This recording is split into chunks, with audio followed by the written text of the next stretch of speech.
Malcolm is a lovable, charming asshole. That's who I literally am. I believe my gift from God is to bring joy to everybody, whether it's through, my content of dancing, comedy, just having conversations, or just listening to people. Like, I feel like that's my gift. I just learned to numb everything to the point nothing bothers me. So a lot of times people know I'm in the room, but they forget I'm in the room. Yeah. Because I'm quiet. I love my dad to the fullest. Of course. That's still my guy. I do want to have a conversation with him if he's willing. I understand like the things my dad went through, to a certain extent, and I know my dad didn't receive the healing that he needs still to this day. Which people don't realize this either. Yes, I'm her youngest son, but I'm not the baby, and people don't never understood that when I said that. And she called me, and something in her voice wasn't right, and she had told me she had a miscarriage. First thing that came out of my mouth was, "Wait, you were pregnant?" I'm afraid. I'm actually afraid to have kids now because of that. I'm traumatized by it. Decided to take steps back a couple of times. And then, like I said, self-doubt started hitting. Damn, I'm not good enough. Damn, because I don't weigh this much. Oh, because of this. Who are you? And it took me a minute to figure out who the fuck I was. I literally was Young Shane, my old dance name. I was Mr. Boom Crew. But I didn't know who the fuck Malcolm was.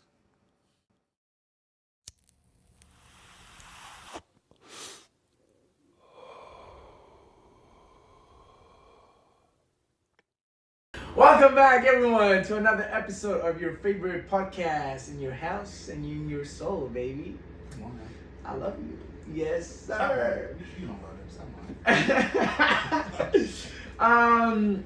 Welcome to another episode. In this episode, I have I would say special, but every guest for me is very special, to be honest, because they take the time to come to my crib, my studio. And they take the time to share their story, right? Just remember, if you like this type of content, like, subscribe, and anything, just comment below. If not, follow us on Instagram, TikTok, and YouTube. That's the only platforms we're in right now. But yeah, with all of you on the podcast, so Before you start, y'all better like and subscribe and everything that he said on here, alright? Don't be rude, alright? motherfucker. Good, we here. With all of you in the podcast, so Rojo, Malcom, but right. Yeah. Not gonna lie. I'm like, Just because it's you, I'm allowed my last name. ooh. So usually you like it, Malcolm B, like that. I keep it because my last name is long as hell. It's long. I'm proud of it though. I mean, yeah. It's long. For no I was like, I was not sure how to pronounce it. That's why I asked you before. I was like, and I was like, reaching your shit. I was like, Malcolm B. And I was like, and I found your shit. I found your last name somewhere. I was like, oh, I know how you do. I studied. Come on, I studied. As soon as you said, "Hey, yo, come on the pod," I said, "Yeah." I went straight to the tube. I subscribed and I started watching. I said, "Oh, he do his research. Perfect. yo, We're gonna talk today." okay, yeah, we're gonna talk shit. Okay, bro, how are you today? How are you feeling? I'm not gonna lie, I'm tired. I only got 4 hours of sleep. Oh, I work overnights doing security, so. Okay. And I was like, oh shit, yeah, I gotta do the pod. So I gotta wake up extra early, make sure I'm good, and then getting out here is like not an issue either. But I'm good, man. Okay, you're good. You're kind of tired, rested. Yeah. Mm. Yeah. How long have you? I'm gonna leave here, I'm going back to sleep. I'm not going back. Hell yeah. How long have you been doing your security job? 4 years now. No, I've been doing security 5 years now, but this location that I'm at is 4 years. Okay, and that how did you get the opportunity to be security? So I'm gonna be completely honest. Like I said, this is raw, unconscious. So y'all see me on the camera, right? All right. So I used to work for Walgreens. Okay. In New Brunswick. Yeah. And I'm not gonna lie, they was just screwing me over. Like my original job I had before, I used to work for Rutgers pretty much. Our building shut down, and I was a manager there. Okay. So I took a break from like retail. I didn't really want to work. I just wanted to travel. Yeah. And that's what I did. And when I came back, you know, they was like, yo, we don't have, you know, any management or supervisor positions, but we can give you another position. I'm like, you know what, fuck it, cool. Because I just needed something. Yeah. Or whatever. Give you the bag, bro. And I'm working my ass off. Like, I'm a workhorse. Like, anybody that knows me, I work hard as fuck. And it's not to, like, you are. impress somebody. No, you are. Yeah, because I know him, like, for a while. Like 2019 or 2020. And bro, I can tell like you be doing some like shit. Yeah. Like I'm fucking worthless. Yeah. After a while I just felt like they was just using me a lot. Okay. I started noticing, when the district manager's coming in, oh shit, now me and Malcom on the night shift. Malcolm's gonna make sure the store looks, you know, presentable. And yeah. We need Malcom for this, we need Malcom now. I'm sitting there like, yo, y'all. I'm not getting y'all not paying me for this at the same time too. Y'all paying me this trash ass thing. One I actually didn't agree to. The number I did agree to was actually on paper, and then turned to find out I wasn't getting that either. Oh shit. And then I didn't notice that until later. So I was like, all right. And I was like, you know what? I always wanted to do security. Okay. Why not just go for it and just try it? You know, take that leap of faith and just make it happen. And I did that. Got the job literally right on the spot. Oof. And then I looked at him and I understood my value at the time. I said, all right, listen, in order for me to stay here, I'm only working days when we got shipments. Other than that, leave me the fuck alone. I'm not coming. I'm just going to keep it a stack. And actually, like, they wasn't with it at first.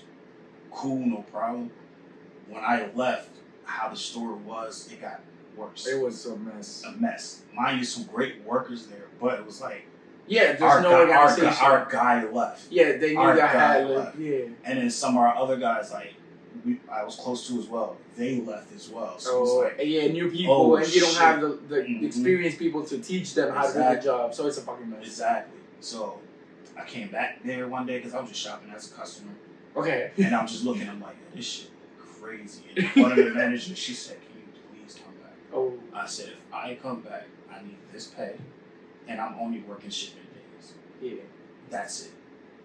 And it was like, that's completely fine. I'm gonna put you with boom, boom, boom, boom, boom, boom. I said, all right, those my guys. All right, bet, we good. Okay. Everything was perfect. Worked out. Okay.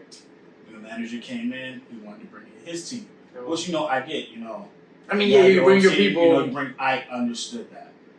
But I have everything on paper now as well. Everything's documented. Hey, I only can do X, Y, and Z because, again, I have other jobs I have to do.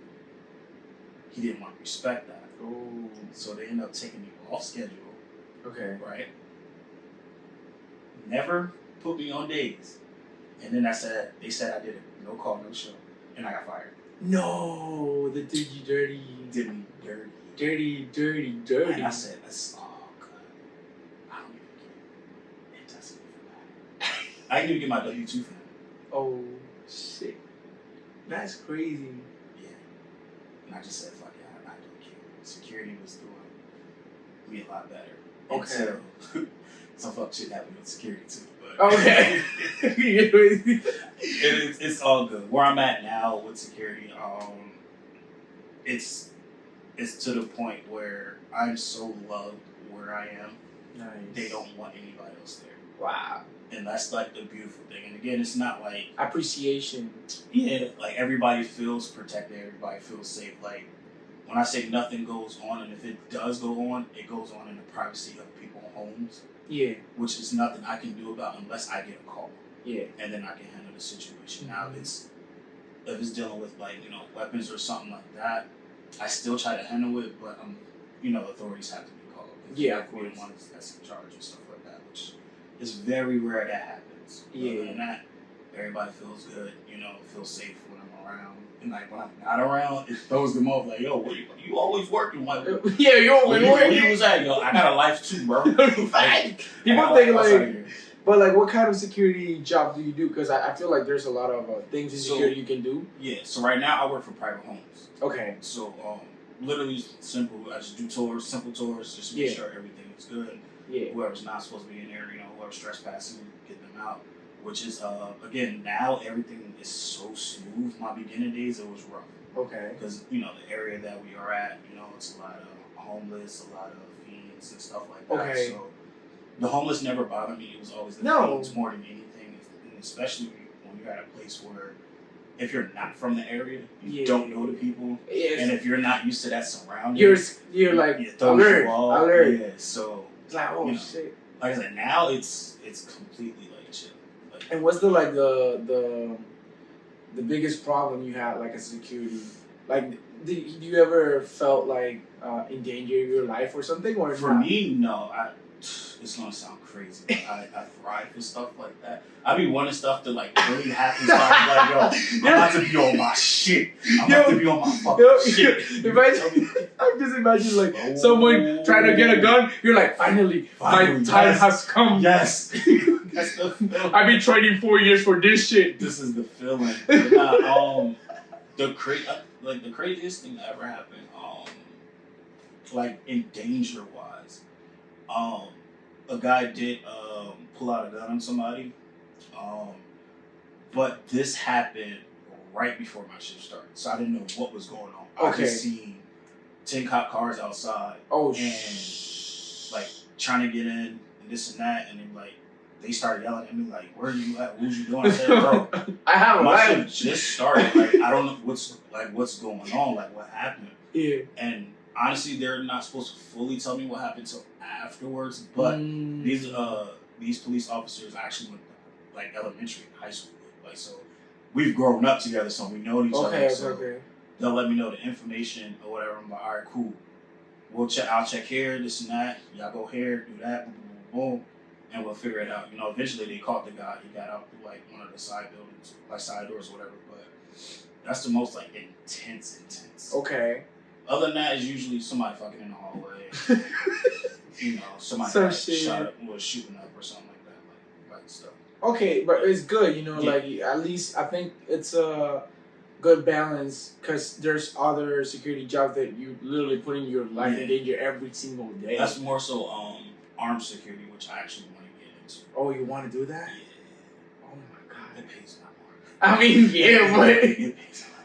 But it's like, but nah, you get to again, also depending on what the job is, you get to travel more too. So you might get to go to different states and stuff like that, and you know, see the world in different ways. Yeah. So like, that's the beautiful part about it. Yeah, you see the cup half full rather than half empty. Yeah. But you're not scared of like. I'm a fearless man. Oh really? I'm a God-fearing man, so I'm fearless. Okay. The person that scares me is God. You feel me? Yo, I feel you. That's about it. I like that attitude because I'm not pissy, bro. I'm so dead ass, bro. Like I'm from a third world country, Honduras, and like I was in a very dangerous neighborhood. Where like I don't know. Right now, this is a room, and you can like hear how they shot someone. I'm not saying every single day, right? Relax. But like once in like every 3 months and stuff like that, and I get used to it because I live there. But like me to be in the place of danger, I'm like, hell no, bro, no. No, it's not for everybody. It's not for everyone. It's for brave people and people. I feel like people who actually can control a lot of their emotions. Yeah. That's definitely true. But yeah, I was I was looking for something. I was like, fuck. Okay, so first question, right? Yep. What is something that you feel grateful for today? Just today, like literally this 24 hours. Waking up. Grateful for waking up. You don't take that for granted? No, never. Every single day you're like, hell Every yeah, I single made day, it. Yeah. Is there like that's for a specific reason that happened in your Honestly, life or you just are like that? Just because of we lose a lot of people literally damn near every day. Yeah. And sometimes it's even when things are just going great for a person and they fully healthy and then the next day they just don't wake up. Facts. It's just they're gone. And for me, it's just like I'm so grateful to be able to wake up and do the things that I get to do because I believe my gift from God is to bring joy to everybody, whether it's through, you know, my content of dancing Kami, just having conversations or just listening to people, like I feel like that's my gift to the world more than anything. So the fact that I'm able to wake up to do this every single day is a blessing, because not everybody can do that. And I think it also gives you like a purpose to wake up and be like, hey, you know. Do you always know you had this gift, or No, I didn't. Honestly, I didn't realize this until 2017.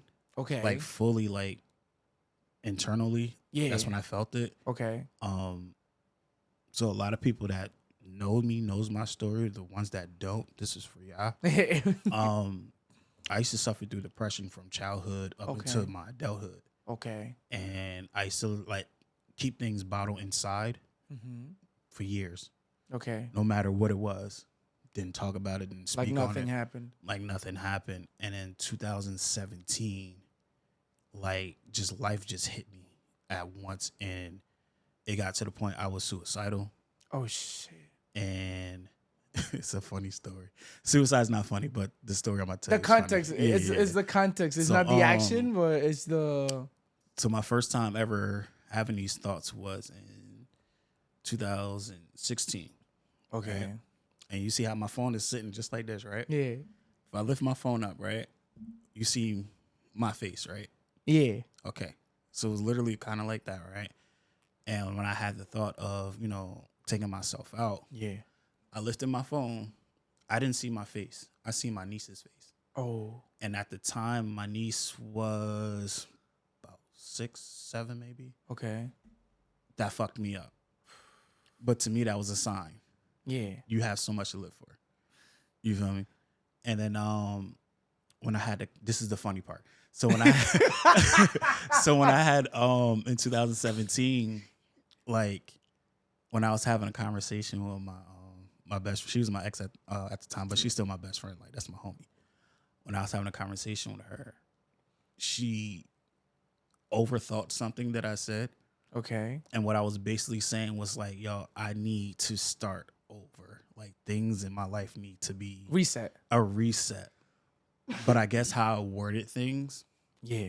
kind of like threw her off. Okay. So, you know, she called the authorities for me to get help. Oh. And my phone was blowing up. I didn't know. I was taking the shit. I was taking the shit the whole time. So when I get back, so I'm sitting there like, why the fuck I got all these missed calls? I was just on the phone with you. And then she started like, she was talking weird. I'm just like, yo, what the fuck is going on? I'm like throwing off. Next thing you know, the cops is at my house. Hey, yo. And I'm just like, huh? And then the people I was living with, they're so protective of me as well. Okay. They saying like, nah, Malcom ain't here. Like the fuck, like in their mind, they thinking I did something crazy. Yeah, you were like, are you whatever. selling drugs or It was what like, the fuck? nah. But it was like, nah, we know he's here. He's on the phone with his best friend. And that, blah, blah, blah. Okay. So they come in. I'm sitting like, yo, wait, what the fuck are y'all talking about? Okay. So all right, you know what? I ain't gonna pick up a fight. I'm gonna just go with y'all. Okay. But it was cold as hell. It was snowing. I had a tank top on, some basketball shorts. I said, no, I'm going to get dressed. Hey, yo. So I got dressed, got in a car, went with them, went to the hospital. It's actually not too far from here, honestly. Oh, really? Is this the hospital that's out, the Somerset Hospital? Yeah.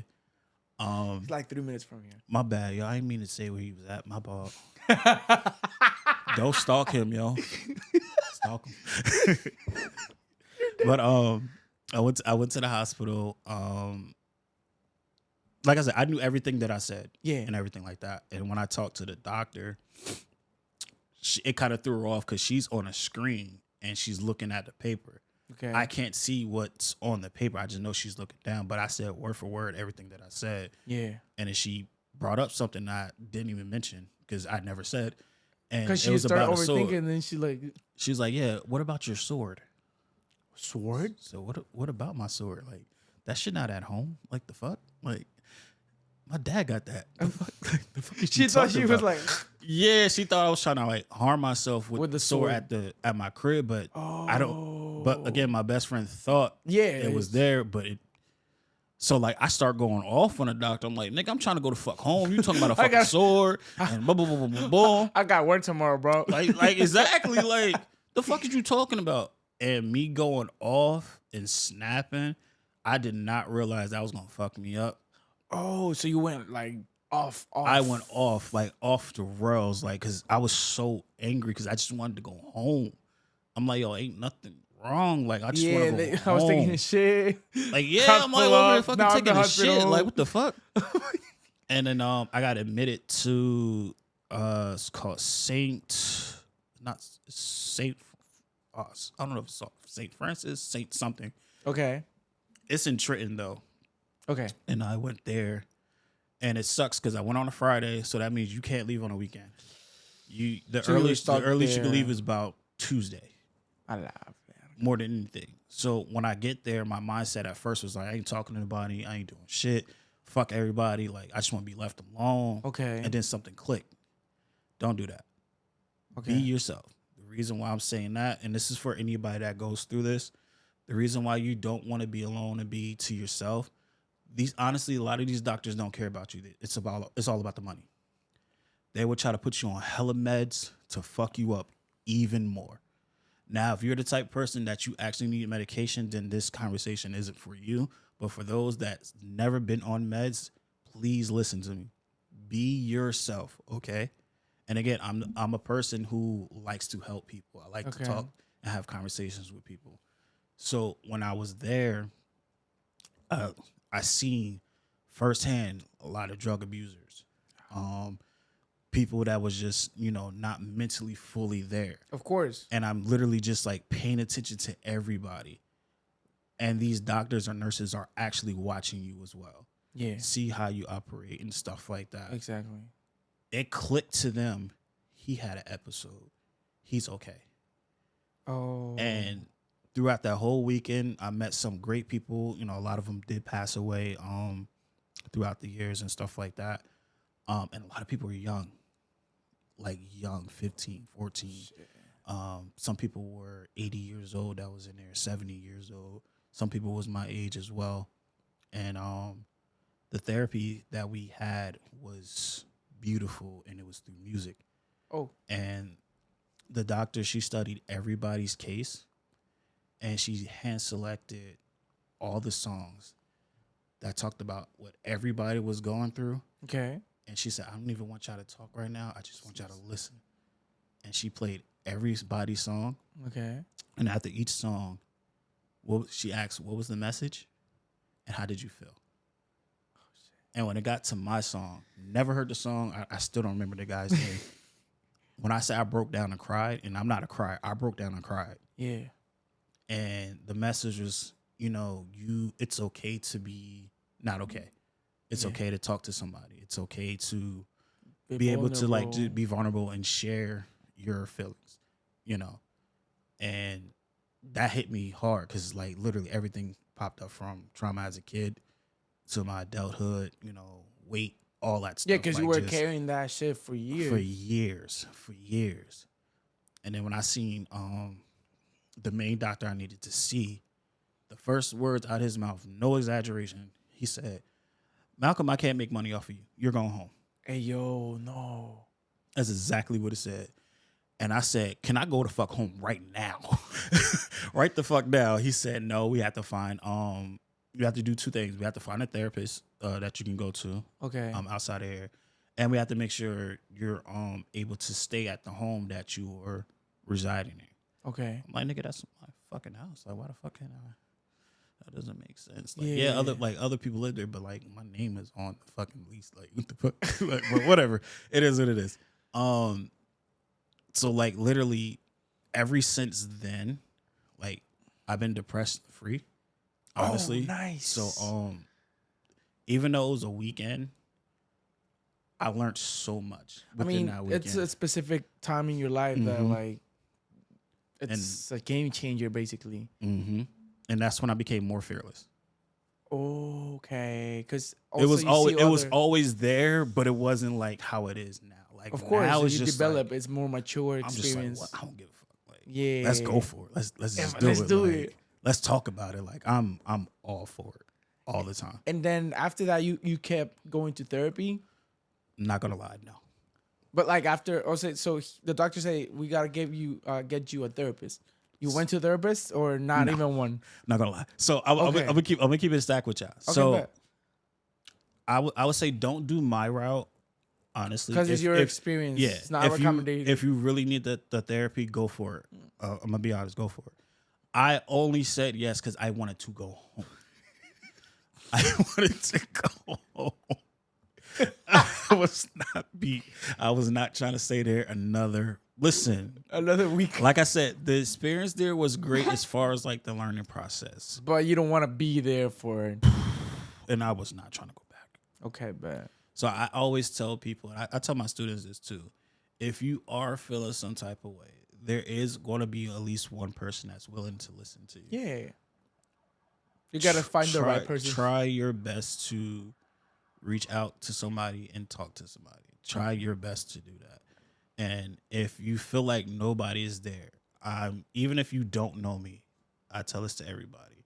I'm there. I'm willing to listen to you so you can be heard. That's all. That's your gift. Yeah. Also. Yeah. Damn, that's wild. Like how you came to that place basically by accident. Yeah. But by accident, but blessing. you needed it. It was a blessing. But no It was one knew, needed. just like your best friend by the time. Mm-hmm. She knew about all the stuff that you were going through, or she kind of knew, or not really, because nothing? again, like when I say nobody, Nobody, not even my mom, Yo. not my dad, not my and again, me and her been friends for damn near 20 years now. Yeah. It's still I don't open myself up too much to everybody, and I try not to give myself to everybody.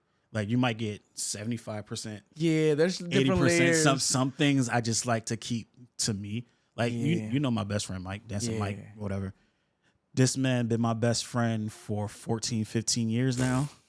And it's still shit he don't know about me at all. I mean- but I feel like some things everybody doesn't need to know. Exactly, and there's different layers. Like, for example, you're getting a version of me, but other person might get another version of me. And it's not because I'm bipolar. It's just like there's different situations that I'm in that I might be slight different. Yeah. You know, I might feel more comfortable saying this, like cracking a dark humor joke with you, and with another person, I'm like, Yeah. you know, you a feel little me? So different. like different layers of like for everything. But for me, it's wild like that you didn't talk to anyone about that, like anyone, because usually we have like one or two or at least like a friend or just like something, but like having no one while having it, that's not my crazy for me. You know what? It's because you become numb to situations. So Okay. when you become numb to these situations, it's kind of like you go straight to your safety zone. Okay. So again, from dealing with everything from childhood, which we can get into later Yeah. in conversations, what I dealt with through childhood, through depression, through childhood, I just learned to numb everything to the point nothing bothers me. Yeah. Like even now to this day, it's on a different level now.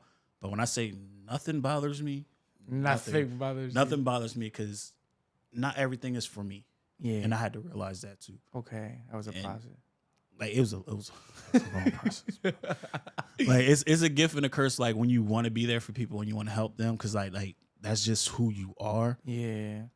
And then at sometimes again, you still have to know your self-worth at the same time too, and like not waste your time on people that's just not gonna Do anything for that- themselves. Yeah, it's just all right. Fuck you. But also, don't you That's think? Don't you feel like sometimes whenever, because I feel I'm the same kind of people. I don't know why. It's like you start meeting people and they just start venting to you. It's like okay, Yeah, I get which that a is it's lot. fine. Which is fine. Like I have my story also, and you know I understand.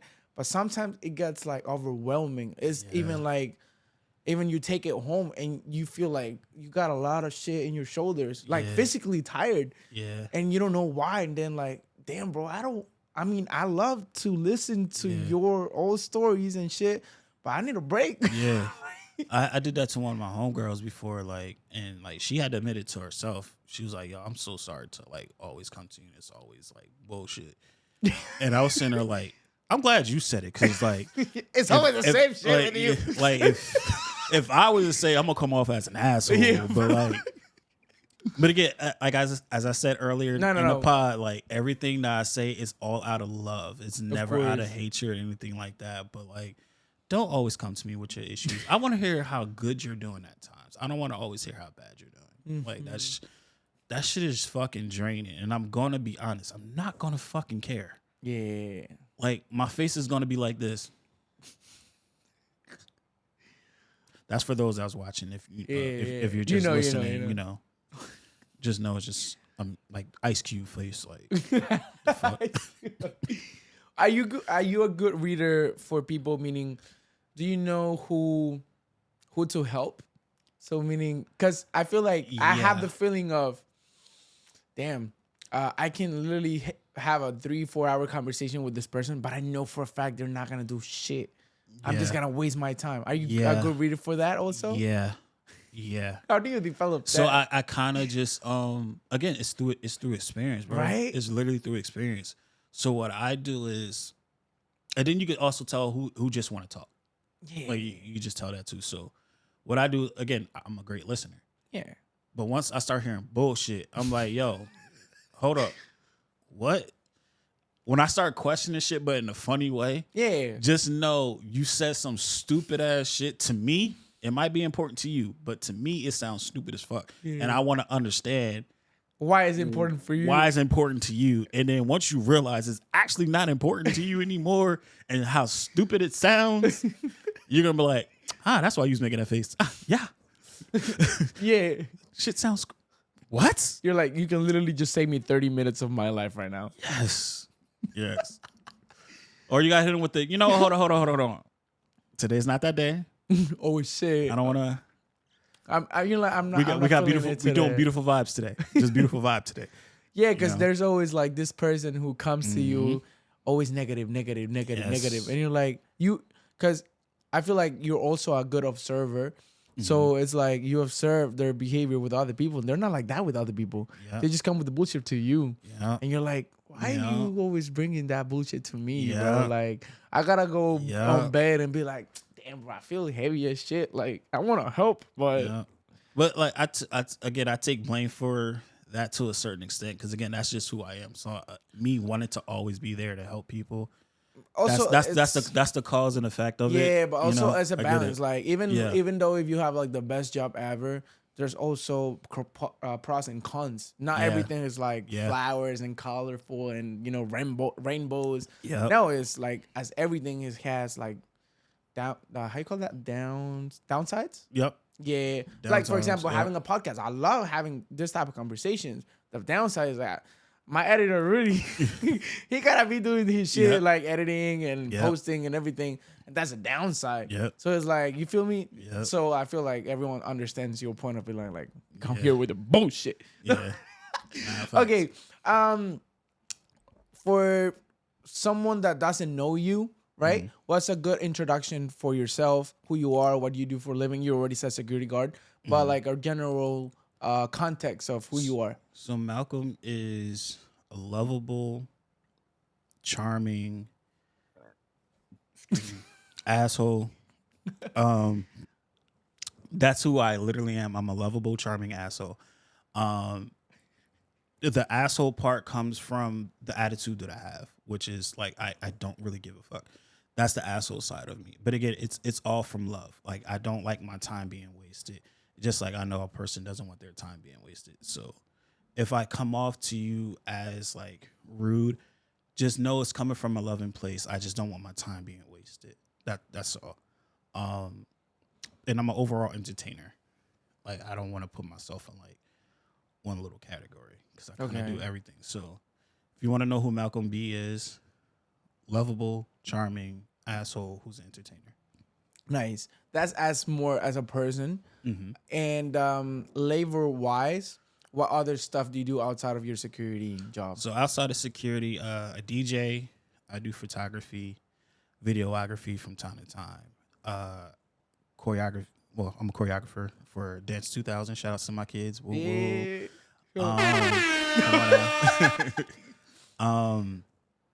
And a full-time content creator as well. You're a DJ also, right? Yeah. Is that, bro? DJ, it's like a whole other world for me. Yeah. Like, I don't know. For you, was it hard to like learn how to do it, or No. So how was the process? So, my process was kind of like, I'm not gonna. It sounds so cheesy, but that shit was so easy to me. All right, so us as dancers, we have a certain ear, Yeah. especially the ones that really loves music and really loves like the art of dancing, the craft of dancing. Our ear to music is so different. So sometimes we be like, yo, it'll be dope if we can put this song with this song, but let it fuse like this and da da da da da da. As a DJ, you can make that happen. So when I first learned how to DJ, I want to say this was 2006, 7, and I was learning on vinyls. Okay. Right. I was just learning the basics, just scratching and everything like that, blending. And at that particular time, I wasn't understanding because I wasn't focused on it. Okay, yeah. It was It was something. just something cool. It was good. It was whatever. good. It's cool. But when 2010 hit, I said, yo, all right, I'm preparing for some shows with my crew and a couple other people I used to work with. And we was like, yo, we got to get somebody to mix the music. I was like, man, I'll do it, bro. They said, bro, you ain't never do that shit. I know I ain't never do it, but I'm going to do it. I'm going to do it. And they was like, yo, I got this DJ program on my computer. I said, all right. It was called Virtual DJ. Okay. Oh, yeah, I know. So I started like, everything started being familiar. It took me back to 2006, 2007 when I had the vinyls. I was like, oh, yeah, this is what this does. This is what this does. Okay, cool, boom, boom, boom, boom. And I just started doing it on the computer. They sitting there looking at me like, what the fuck? How the hell, like, you getting this on the first try? It was like, yeah, because I know the actual mechanism. What I got to do. Physically. Yeah. So I didn't start fully picking it up again until 2012. Okay. 2012 is when then that's when I started like Boom Crew, my brotherhood. Yeah. Right. And we literally just started throwing house parties, DJing. Then we started getting booked for like Rutgers and stuff like that. Shout out to my boy Gerald. We started doing his parties and we just started wilding after that. And it was just like, yo, mind you, no turntables. We're doing everything just on the laptop at the time. Oh shit. Because we couldn't afford the turntables. Yeah, because that shit is it's expensive. So imagine we got this big ass speaker, not Bluetooth speaker either. Like this big ass speaker. And we're plugging it in. Plug it into the amp, plug it to the laptop, plug it into the speaker. And we're doing everything through keys. Oh shit. Everything through keys. And we had it lit. Lit. Listen. The one person I could tell you, and you know this person, because they was at the party. Ask Rob. Ask Rob. He will tell you. We had it lit. So from the keyboard, I don't think we got the turntables. Shout out to my brother, DJ Crazy. I don't think he got his turntables till 2015, maybe. Damn, like 3 years.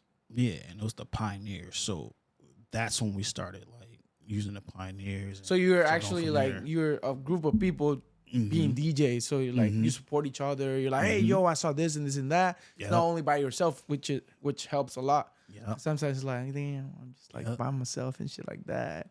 Yeah. And then we just literally went crazy, and we used to compete with each other because we competitors. So it's me, DJ Crazy, my boy Eyes. We call him Eyes because he's always did something stupid with his eyes or whatever. Bro. But like it'd be like his facial expression. He'd be like all the time. It was always something. Like I said, we're competitors, so like it was always family competition with us. But we should just go at it, and like it got to the point it was like, yo, nah, Malcom had his error. Nah, DJ Crazy had his error. Nah, Eyes had his error. Then after a while, it was just like, you know, it gotta be wild. What we got to do? Yeah. Who opening up? Because no, if I'm opening up, y'all niggas gonna have trouble. And like that was the mindset that we all had. Like, okay. each and every time. Okay. And then it got to the point it was just, our eyes, like he was trying to stay more like on a producing side. He wasn't really like trying to DJ like that.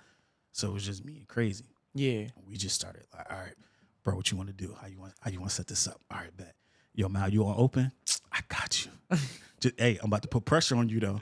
And then it'll be vice versa. Yeah, because like, if you start here, you gotta be like here. And then he'll be like, yo, now Mal, I'm gonna start, and I'm about to put pressure on you. All right, bet. Let's get to it. And then that turned into us doing lounges throughout New Brunswick. Oh shit! And after that, we literally clubs. After that, and so I'm like, yo, we went from house parties with keyboards, just the keyboards, yeah, to actually getting the controller, still doing the house parties. Now we're in lounges. Now we're in the clubs. Now we're opening up for this one, opening up for that one, opening up for this one, opening up for that one. It's just like, oh shit, we're making a name. So now, only part I didn't like was when you heard Boom Crew, because people, again, they know me. Yeah, they thought it was a dance crew. I'm like, no. Yeah, it sounds like a dance crew. No, it's not. Yeah, so it's just I had to switch it. So I was like, all right, Boom Crew is gonna be the brotherhood. Boom Crew E&T. That should help with like, all right, this is the entertainment. Yeah. Okay, got you. That's why you got the entertainment there. But even with that, they still, yo, you should get your Boom Crew people. Nigga, what? We don't. Hey, yo, that's not us, yo. You put your Ice Cube face. What the fuck are you talking about, bro? Like, nah, we're not a dance crew. Just because niggas in there know how to dance doesn't mean we're a dance crew. Like, okay, and then you do still do it like as a side hustle. Mm-hmm. Yeah. Yeah. And what's well, you've been doing it for a while. Mm-hmm. What would be like for you a good advice for a beginner DJ who's starting to like try to figure it out and stuff like that? What's a good advice that we tell to that person? I would tell you 3 things. Know music. Have your inspirations. YouTube Academy. But like, no lie, like because it's so much to DJing that I'm still learning. Oh yeah, I don't want to steer anybody wrong, but a lot of stuff that I learned is from, again, people I look up to, and that's because I didn't meet them physically. Mm-hmm. I go YouTube and I pay attention. Observe. That's it. And for people who have like, let's say, a bad time in quotes, learning how to read the audience, because you gotta, like, as a DJ, you gotta be like, you gotta read the crowd. Yeah. Oh yeah, the crowd. That's the word I was looking for. What will be something to do or some shit like that to get better or try to get better? For one, don't be in your own head.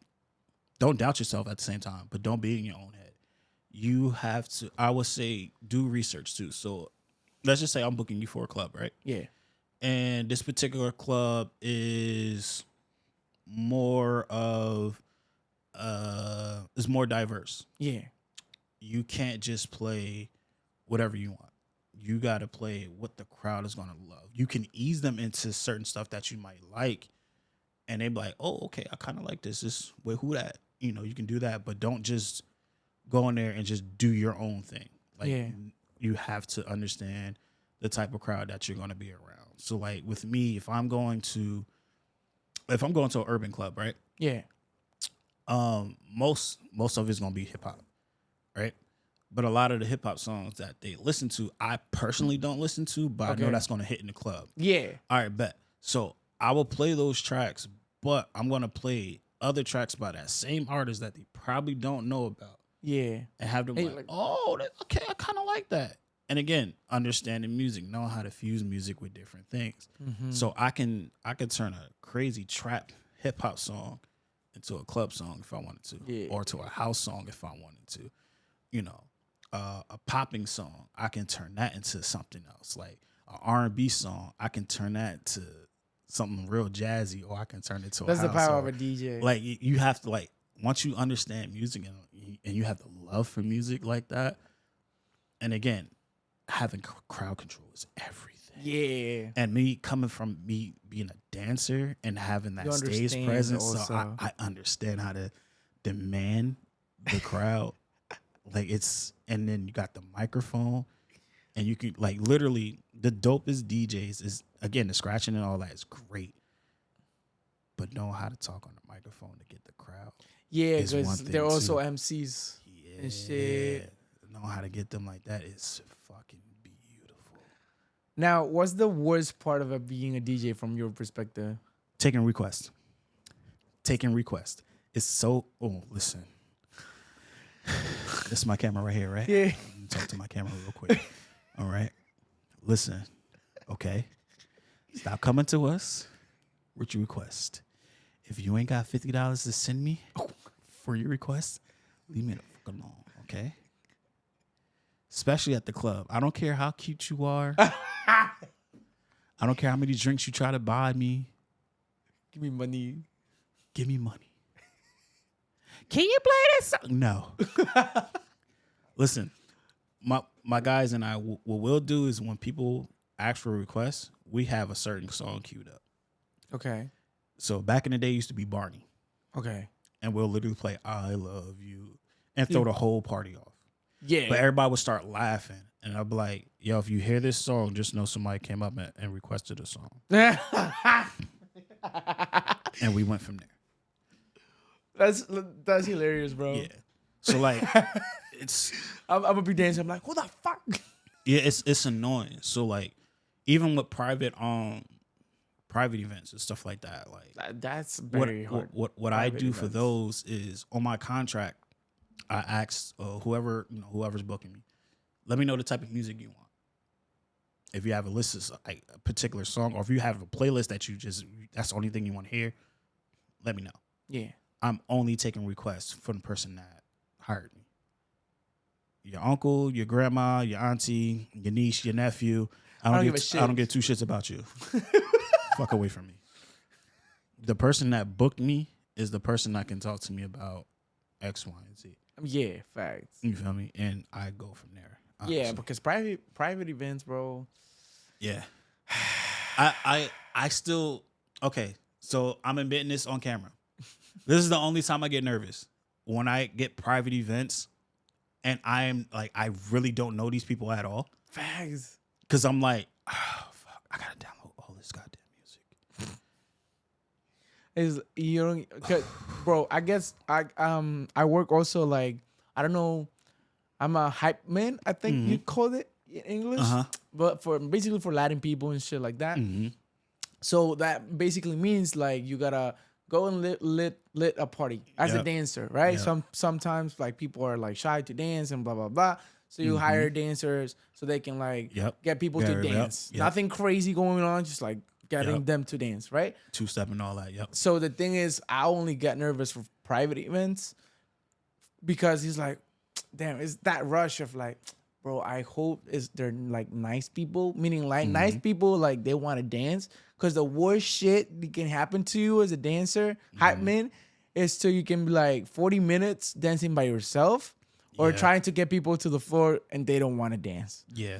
Oh my God, bro. I'm like, that also comes with personality too. Like if you're a people person and like you can gauge like conversation even without talking, just through your body.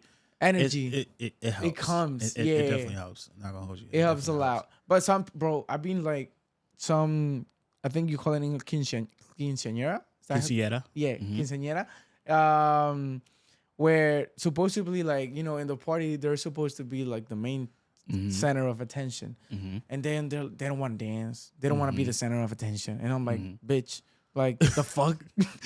Nah, I get it though. I get it I'm though like, because what? some people are shy. Like I have. I mean, yeah, bro, but it's your party. Come on, take two shots. Still. Like I have a couple students that's very very shy, right? Okay. So like I actually did a recent event for for their high school, and like I said, still shy to this day, but when you learn how to talk to them, approach them and everything like that, and they feel comfortable, they're able to like, all right, let me loose a little bit and stuff like that. Let me loosen up a little bit. Whatever. Yeah. So it's all about that. So like me, I try to do my best to again read people, Of course. and through my experience of that and dealing with like different people, and I know how to approach it. So that's like the beautiful thing about it. So I tell everybody that like that's part of like a crew and stuff like that does like private events and stuff like that. Like you gotta have the right team. Yeah, because if it doesn't work, yeah, people think it's just like or you gotta just go dance or do shit, and it takes like. Yeah. Shout out to my brother Joe because he got his own company. He does that as well. Yeah. Shout out to my brother Leon too. He got his own company. They do that too. I'm like, they be trying to put me on board. I'm like, nah, that ain't for me, man. I curse too much. That ain't gonna work. Okay, man. but so other than like, cause that's like side hustles you got, which make money for you and dance and other stuff. But like, what's a hobby that people that actually know you? Gaming. You have, gaming. Just gaming. What type of games do you like? I'm a GTA guy. I'm a big Hitman guy. Like my friends hate me all the time. They're like, why the fuck you keep playing Hitman? Hey, nigga. Listen, because if it comes down to it, I'm a security guy. Okay, I learned some shit. Okay, I learned some shit. Bro, are you excited for GTA 6? No. Okay, because it took too long. I mean, bro, it's been more than 10 years. Yes, the last GTA was 2013. I think so. 2013, then it's gonna come 2025. 12 years. Yeah, bro, it took so long. And then I got to get a PS5 for it, and it's just like. So where do you play right now? PS4. PS4. Yeah. So because PS5. So that shit. I was just like. But remember that times where, like, kind of after the pandemic, where it was so hard to get games and shit, bro. Yeah. PS5s were like $1,500. I'm like, yo, what the fuck? Yeah. Ridiculous, bro. Now it's like $5. Yeah, regular price, like it has to be. But bro, it was back when they released it. Everyone's like, "Oh, PS5, PS5." People was fiending for it. That's what it was. Bro, facts. And other games that you play, GTA, Hitman, what other? GTA, you play Hitman, Ghost Recon. I like. Any Assassin's Creed, I'll play. Okay, Assassin's Creed. Any Batman, I will play. Any Spider-Man, I will play. Tomb Raider, Uncharted is probably one of my favorite games of all How you time. play God of War? God of War, I haven't finished it yet, but I did play it, and I like it. That's my favorite. Oh yeah, that's my favorite story game. Yeah. The story's so good. Like, yo, it's been like, I think one of the only games where like I get chills. Like when I was playing it, I was like, you beat like the big boss. It's like, oh, no, that was me for Last of Us. Oh, that was for me. The Last of Us and Last of Us 2. Yeah, that's when I was like, what was your favorite? Shit. If you had to choose, first or second one? Second story is better. Really? To me. Okay. Like, 'cause again, unpopular opinion. The first one again, like it's an intro, so like it's dope. But what I like about the second one, it was like, even I forgot the main character name. Joe. No. Or Ellie. No, not Ellie. From the second one, the other chick. Oh, I forgot her name. Me too. When you like, if for those that haven't played it, she comes off as a villain. Yeah. But she really isn't. She's really out here like, yo, bro, you killed my family, bro. Like, this shit crazy, bro. Bro, I get my revenge, bro. Like right now, ASAP. I get it. You feel me? I get it. Give me. I'm more searching for the name because I'm not gonna. I don't remember her name, and I didn't want to just guess a random ass name from the Last of. I want to say it was like Jesse or something like that. It was Abby. Abby. Yeah, Abby. Yeah. Nah, bro. I played The Last of Us. It was a good ass game also. Mm-hmm. I feel like the story it's deep, bro. When they killed Joe, I think is the name. Joe, yeah. I didn't expect that, to be honest. Me either. I didn't expect that. I was like, yo, what the fuck? Like, he's gonna revive or like the fuck? I didn't expect that, bro. I was, and the way they killed him, like a fucking dog. Yeah. Nah, hell no, bro. That was my shit. I think that's the last game that had me like, ooh. Everything else, I'm like, all right, I'm chill. like Spider-Man or something like that. You like, played the Miles Morales one Yeah. already? Yeah. Don't tell me. I didn't play. It. I didn't play 2 though. I didn't play Spider-Man 2. With Me with neither. him and Miles, I didn't play that one yet. Okay, but, me neither. Well, Miles himself, I played. Yeah, I played the first one. I beat that in a day and a half. Oh, listen, I'm one of those gamers that I have to set it up. So the day I'm off. So say if I'm off, because I'm off on Thursdays, right? So if I'm off work and I decide I want to play that particular game, yeah, I'm gonna beat it that night. But like how, bro? Is like the story is like tunnel vision, bro. Imagine the story is I don't know 30 hours. The fuck are you gonna do that, bro? Tunnel vision. The only time I'm leaving my seat is I gotta go pee. Right? I order food, so I'm pressing pause. Or I cook food, I'm pressing pause. Boom. But mind you, even though I know it's on pause, I'm in my kitchen. I'm looking at the screen like, make sure that shit ain't cut off. Like, I'm good. Matter of fact, let me bring my controller with me. Let me move it a little bit so just in case it cut off, I don't want it to cut off or whatever. Nah, but I stay zoomed in. I'm not going. Yeah, the last time I was like that, tunnel vision was with God of War. I remember I had a final for college. Mm-hmm. The next day, I said, fuck it.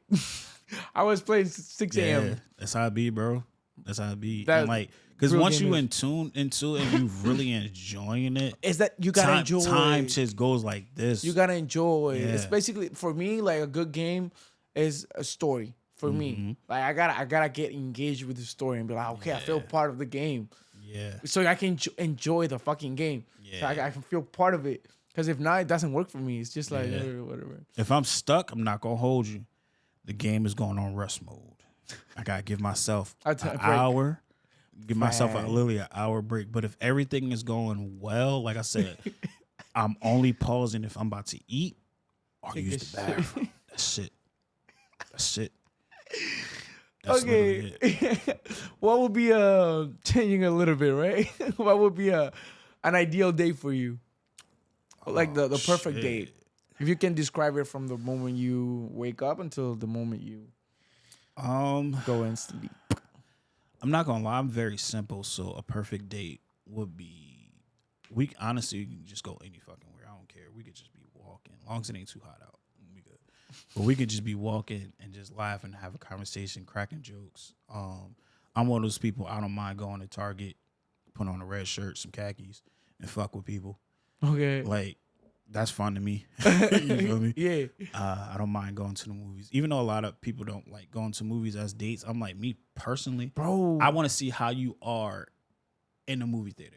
Like how interesting like are you into the movie? Like, are you gonna react a certain way? Like, are you gonna feel what I'm feeling when we at the movies? It's just like different. It's a whole experience, bro. And then like afterwards, we can literally have a conversation about that movie and more.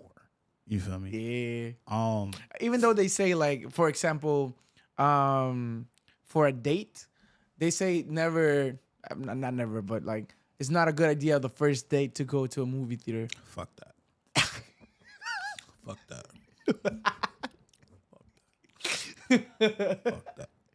Because usually they say like, oh, you cannot like conversate, and because usually, bro, I feel like they're talking about like high schoolers. Y'all can shit talk. like that. Y'all can talk before the movie starts. The fuck you talking about?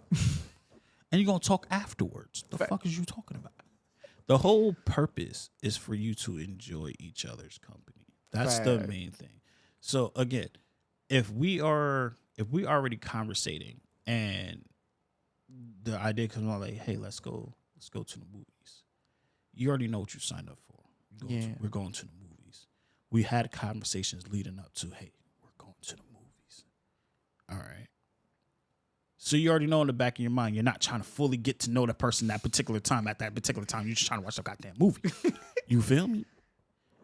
But I get it. Some people, that's just not for some people. For me personally, I don't mind. Any date is a great date for me, as long as the energy and the chemistry is there. That's all I really care about. Personally. Now, what's the worst date you had? I never had a bad date. You're bugging. I'm not gonna lie. I never had a bad date. That's because you take everything positive, or because nothing bad has happened ever? Well, for one, like in order for me to hang out with you, like outside of being my friend, I gotta rock with you in the beginning, like period. Yeah, like, I just gotta rock match with energy you. and shit. I'm not one of those like, all right, I don't really know her. I don't really talk to her like that. This is our first time ever like fully having conversations and going out somewhere. Oh, okay, you gotta get to know the person I'm before. gonna get to know you a little before I even try to waste my time. Facts, right? Or And me, my money. or me waste your time. Like I'm not here for none of that. So like, again, being around certain things, like certain people that I wouldn't mind going out on dates with and stuff like that. I'm around these people and I just listen to them talk half the time. So a lot of times people know I'm in the room, but they forget I'm in the room. Yeah. Because I'm quiet and I just like to listen and observe everything. So I can literally hear somebody be like, oh, nah, I'm the type of person. I like to go out on dates. I like to be wine and dine. I like to just da-da-da. I'm taking mental notes. All right, bet. You might not be the person I want to, because you too worried about da-da-da. That's your preference. Cool. Ain't for me. Yeah. Me personally, any date I go on, again, we could just be walking. That's Yo, a babe, good- let's go to the store. That's our store date. Yo, let's go walk the dog. Let's go do this. It's about the company, basically. It's It's all not about what the you company do. for me. Yeah. So you That's never, what I'm saying. I've I'm never like, experienced a what bad you're saying? date. You never had a bad experience with a girl. Date wise, no. Sex, yes. We can get into that. Sex, yes. Date wise, no. I never had a bad experience. What's your experience in sex? Worst experience in sex? Okay, I'm not gonna name nobody's name, but Of course. I'm the type of person. Okay, listen. This is a different type of podcast. I just want y'all to know. Like, I watched every episode, and it's not like how I am right here. A lot of it was a little educational. We got that too, but listen, this is raw and I'm talking to you. I'm talking to you. This is raw and uncut. It's right? just a little part of this conversation, Yeah. okay? You know, everything have like different told kind of y'all. layers. I'm charming, loving, rude dickhead, but it is what it is. This particular person, she laid there, and that's not what I'm into. Bro. It's like I like to feel connection with Yeah. you. We're doing something together. Like we're doing something together, but she was just taking dick, and I'm just like, I was like, I can't do this. Man. I grabbed my lotion from the side, and I had to fix. I said, and I was good. I never wanted to have, like, and it's the worst, especially if it's somebody like, y'all have that sexual chemistry. Yeah. But like, to her defense, I felt like she might have felt like, I don't know. I don't want to say scared. I feel like scared is the wrong word, but probably not fully comfortable within herself. Yeah. To do certain things, and Yeah. she's probably just used to Other type of stuff. other type of things, which is also cool. So that's why I always try to have like conversations with people when it comes down to, especially sex wise. Like, Yeah. I'd rather have a conversation first before we even get to that. So that way I know exactly what you like. You know what I like. And Facts. I like to, and I like to please a person too. Like I Of don't course. necessarily need to be pleased personally for Yeah. myself. Like I want to learn your body and things you can do. The things and you like and the whatever things you you're don't. like whatever you don't know how to do. Let me know. I can literally teach you. I have no problems like working with you. But Yeah. at that particular time, that wasn't my mindset. So it was just like, turned off. yeah, I'm good. I don't want that shit. Okay, let me change now the topic because we Yeah. you know, sex, right? But we are adults here. We always, Facts. I love sex. Call me, Me baby. too. Yeah.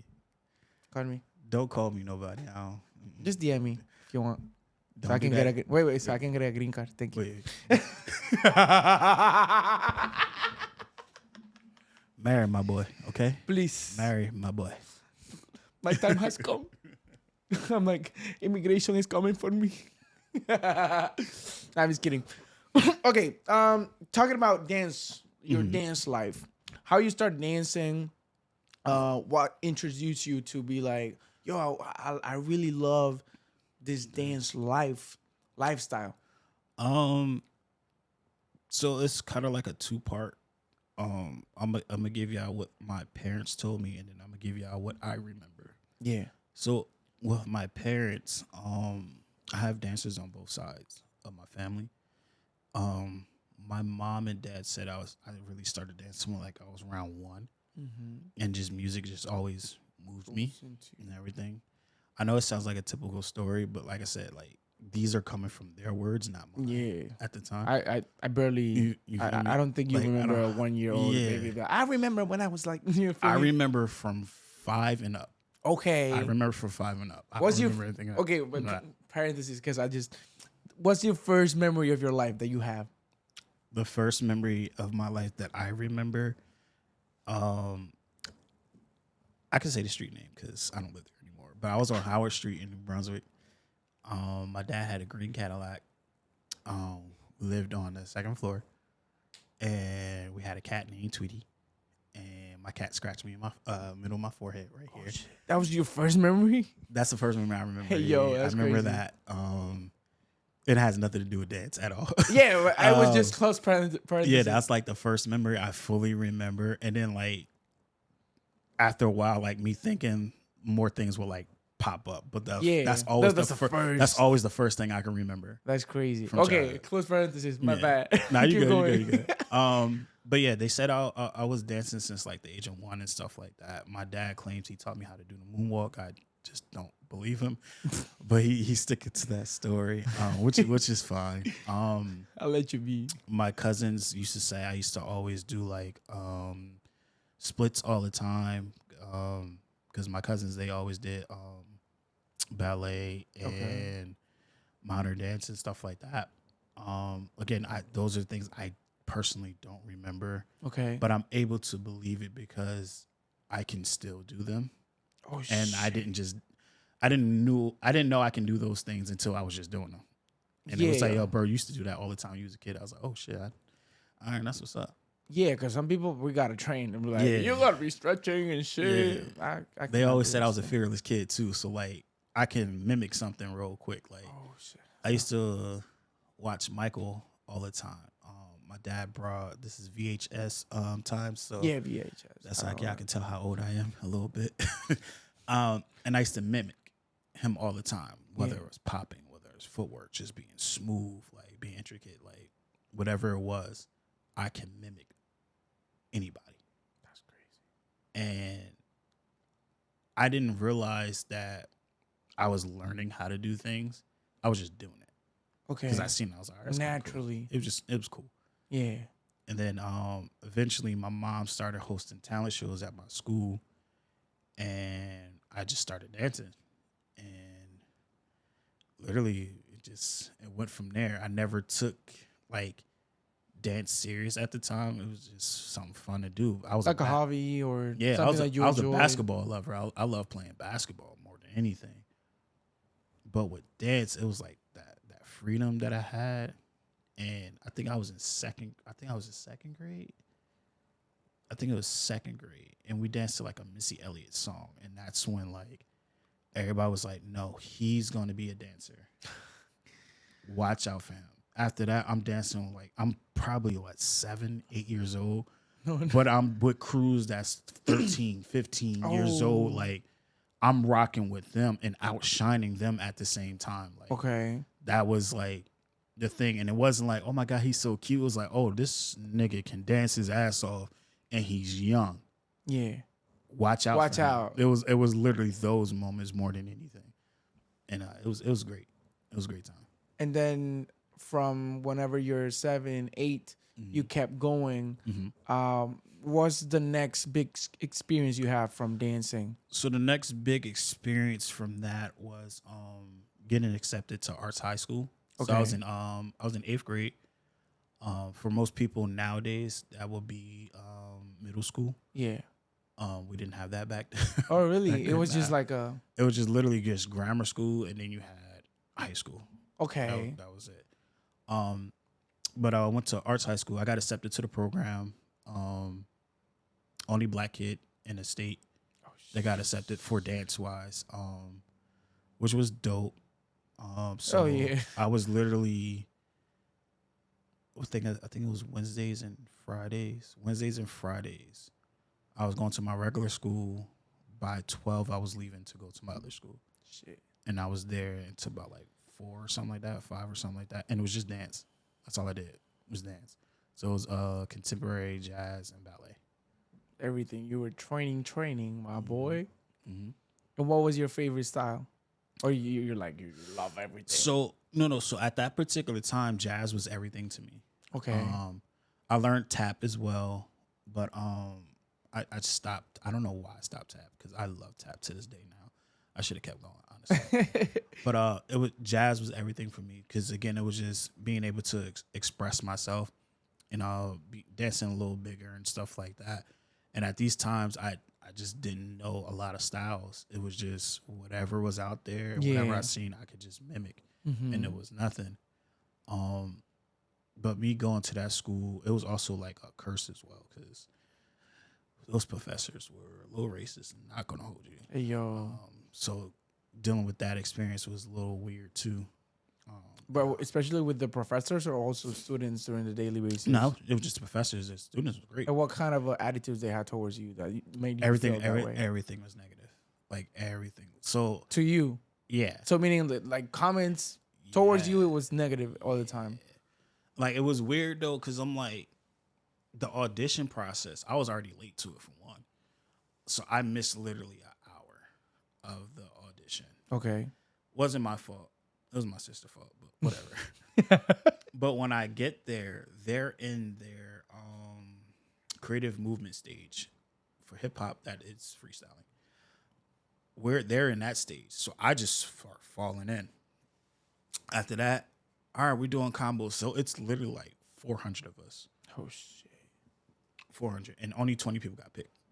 20 people? Only 20 people got picked. So I'm literally watching the combo and learning on a sideline. No, like, No space, no it's shit. literally live music going on. It's no CDs, no tape players, none of that. It's actual live music going on. So it's like, repeat? No. Yeah, at all you hear is boom, boom, bop, boom, boom, bop, boom, boom, bop, boom, boom, bop. So I'm like, okay, I know the beat. What is these steps now? And I'm literally watching, just watching. And when it came to me, I had it. And they're sitting there like, yo, he got it. And he just got here like 20 minutes ago. Wow. All right, creative movement section now. Boom. I'm starting flipping. I'm doing splits. I'm doing this. I'm just dancing freely. Yeah. They're like, oh, yeah, we like him. I was the first person chose. Oh, shit. Literally the first person chose. Oh, my God. And I was just like, oh, I was like, oh, shit. Cool. So I'm thinking those people were going to be, the choreographers was going to be my professors. Yeah. Wasn't. Hell no. Wasn't at all. They were like guests or what? Yeah. Okay. Yeah. So when I get to the school, I'm excited because I'm thinking I'm going to see, them. Others, I'm like, okay. Hi, how y'all doing? Oh, hey. All right, whatever. And after a while, I was just like, I used to always come sweats and stuff like that. And then after a while, I was just like, fuck this shit. I'm coming in jeans now. I don't care no more. Like, I mentally wasn't there anymore. So I was popping up in jeans. Oh, you can't dance today? I don't fucking care. I get credit anyway. It's fine. I don't care. It got so bad that it wasn't a recital. It was something similar to it. But our final grade came down to our performance, our show. These motherfuckers told me the wrong time on purpose. You're bugging. On purpose. They said our Recital. performance time is at 6:30. We need to be there by like 6. Okay. I'm a time person. I like to be on time, even though I was like 2 minutes late here, but whatever. I'm a time person. I got there by 5:45. Do you know they was just getting on stage? Yo. So I would have failed if I didn't come at the time I came. Yeah, because you were like, okay, I'll come with time. Mm-hmm. Even more time than they told me to. They literally just got on stage. So I went with my mom. My mom said, oh, fuck no. I said, no, Mom, it's cool.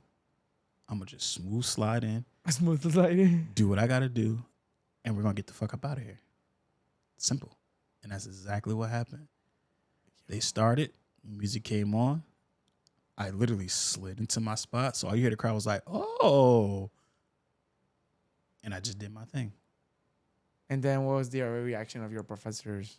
Or did you know or no? They were kind of like surprised that one, I made it there at that particular time. But they tried to pull a little, the little fake, oh my God, I'm so proud of you. Da, da, da. It was dirty. My mom was like, because what you're not going to do is tell my son to be at it da-da-da-da time and boom, boom, boom, boom. Mind you, so on paperwork and all this. Sure. My mom went off on them people. My sister went off on them. My brothers went off on them. I mean, I'm like, I don't blame them, but it's just and like, what did they give you like an excuse by to say? They try like, to say, right say, everything was moving fast. But even with that, my mom they got was a cold. Exactly. My mom was like, but y'all could have called. Y'all have our information. You didn't call. You didn't say anything. And what they say? They had nothing to say. All they kept saying, well, we did enjoy having him for the semester, this and that. My mom. So you were there like for one semester, or you kept going? One semester. I didn't. I mean, of course, after that shit, I didn't want to go back.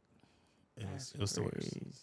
It was the worst. Do you still kept like any friendship with the student from there, or not really? Respectfully, I don't know none of the motherfuckers.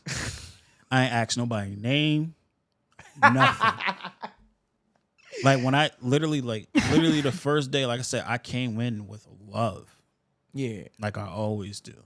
But again, this is my first time being around a different culture. Mm-hmm. I'm going to just say that.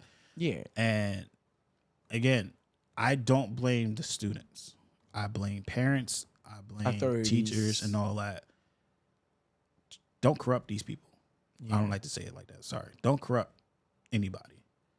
Let them be them. Let them choose what they want to do or who they want to speak to and stuff like that. Like I said, I really felt like an outcast. Like, I mean, yeah, you were the only black. Yeah, I was the only black there, kid. so like, it shouldn't be like that though. It's like, around what year is this? 2004. Yeah. Just like context, if you're like very young, like times were different before. Yeah. That's like 20 years ago. It's not like right now, which is better now, I guess. Barely. Really? Listen, man. People showing their true colors nowadays. We see it all the time. I mean, they're nice in social media, I guess, then. Even with that, like, again, it's... Bro, you know how, honestly, I'm gonna tell you this, like, little story. Mm-hmm. Is I truly... Okay, so have you have, like, this feeling with any topic that you're aware of a issue? Like, for example, immigrants. I don't know. For example, right? And then you know the issue, but you haven't lived through it, or you don't know anyone that is going through it. Mm-hmm. So I know about racist and shit like that, and I know not like close friends, but I know like it's happening, still going on. You know, it's nothing that you don't know. Like, oh, we don't have that anymore. My best friend, he's from Honduras. He's black, and he moved here like a year and a half or 2 years ago. And he came to New York and whatever, right? And he mentioned this to me in a conversation. You know, it's like weird, feel bad whenever I pull up to a store, and I like people see me different, and like I can sense that, like how people, like I'm just literally entering a store, and I'm getting like sights and shit like that. Yo, you know, like how, like I felt something. I'm honestly talking, like I felt something in my heart, like, cause I love this motherfucker, bro. And like I had, so him telling me that is like, yo, like, what the fuck, like, like when you experience it, and then you know somebody that experienced it, and like when they talk to you about it. Definitely not the same, man. Yeah, bro. It's a different feeling. I lived not through it, but with him, and I felt so bad, bro. I was like, yo, you're not even from here. Like, you're just black also. Like, the fuck? Yeah. And I didn't sense that before until now. He told me, and he don't even speak English. Like, it's just like, bro, like, I was just coming in and I'm black and people like watching. Like, weird. It sucks, man. It really sucks. And you know what people don't, I feel like we don't understand is that it doesn't have to be like, oh, you cannot come in. It's just like they just gotta see you different, so they make you feel like weird. That's racist also, you know, like it's not like you don't have to say anything. You just, it's like if you come and you're like, that's it, bro. You're doing like you're still doing it. I'm not gonna lie. I'm a type person. I'm gonna make you feel awkward by saying something to you. Hello, what's up? How you feeling? What's good, red shirt? Oh, all right. How y'all feeling today? Y'all just looking at me like y'all want to know about my life? Let me tell you. Like, I'm gonna make you uncomfortable. I mean, yeah, because bro, what other option do you have? Like, if it sucks, bro, I'm sorry for that. To be honest, I'm sorry for that country. It's not mine, but I'm sorry. Yeah. Okay. We're talking about dance. We're just like, good. What does dance like means for you in your life? Oh, right now, dance means everything, and I know that's so cliche. But for me, it's so many life lessons I learned from dance, and then also me giving out the knowledge that I have when it comes to dance and just life itself. Like I take dance so hard, and I think that's another reason why people look at me different when it comes to it, because it's just like, when I look at dance, besides me loving it and having fun with it, I'm looking for talent at the same time. I'm looking for that gift. And I'm talking to you niggas right now, okay? You niggas. I hate, when it comes to dance, I hate when people just hype you up. I hate it. Me too. Don't get me wrong. I'm all for showing love Support. and support. I'm all for it. But there should be some type of growth as well. Yeah. And if you are not growing and you are in the same bubble, right? If I didn't know you, right? If I knew you, we met 2019. Yeah. If you are the same dancer from 2019 to now, I will be disappointed. Yeah. But you're not. You know, you grown a lot. Like, and that's the point. That's the point I'm making with people. I know with me, I throw people off because, like, you know, through social media and stuff like that, I kind of keep things simple, like chill. I do that on purpose, and I haven't said this on any platform. I do that on purpose. You literally have to see me out and about to show what I do. okay. That's just for me. That works for me. When it comes to different shows and stuff like that, somebody asks me to freestyle, this and that, depending on the type of music and what I'm feeling, I'm just gonna give you energy. I'm gonna give you a vibe. I'm gonna give you something like, it's gonna throw people off, because especially if you don't know me, Yeah. they're gonna be like, oh, who that big dude up there? Oh, oh, he can move. Ooh. Oh, he can do this. And then they start seeing me like, and again, For real. different like sceneries and stuff like that. They be saying like, yo, he's really a great dancer. And I tell people like, yo, this is this is what I do. This is really what I do. This is what I love. Like, this is what I'm really like into. It's not just a social media thing. Like, I really love dance. I eat, breathe, sleep, dance. More than anything. That was funny as fuck. That was funny as fuck. I'm bro. sorry. So I was trying to keep it going. context.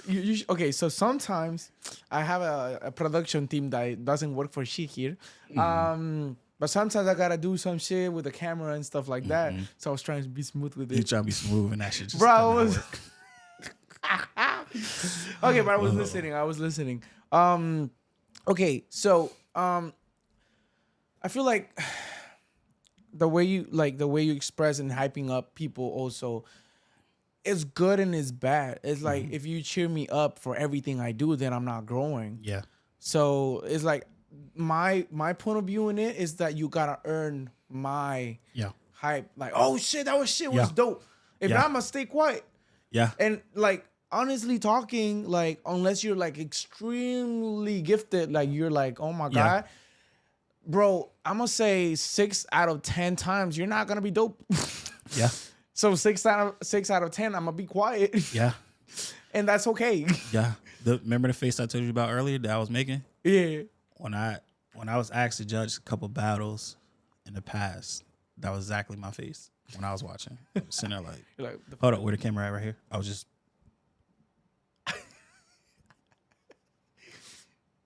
in the back of my mind, like, yo, these niggas is and again, it's all from love, again.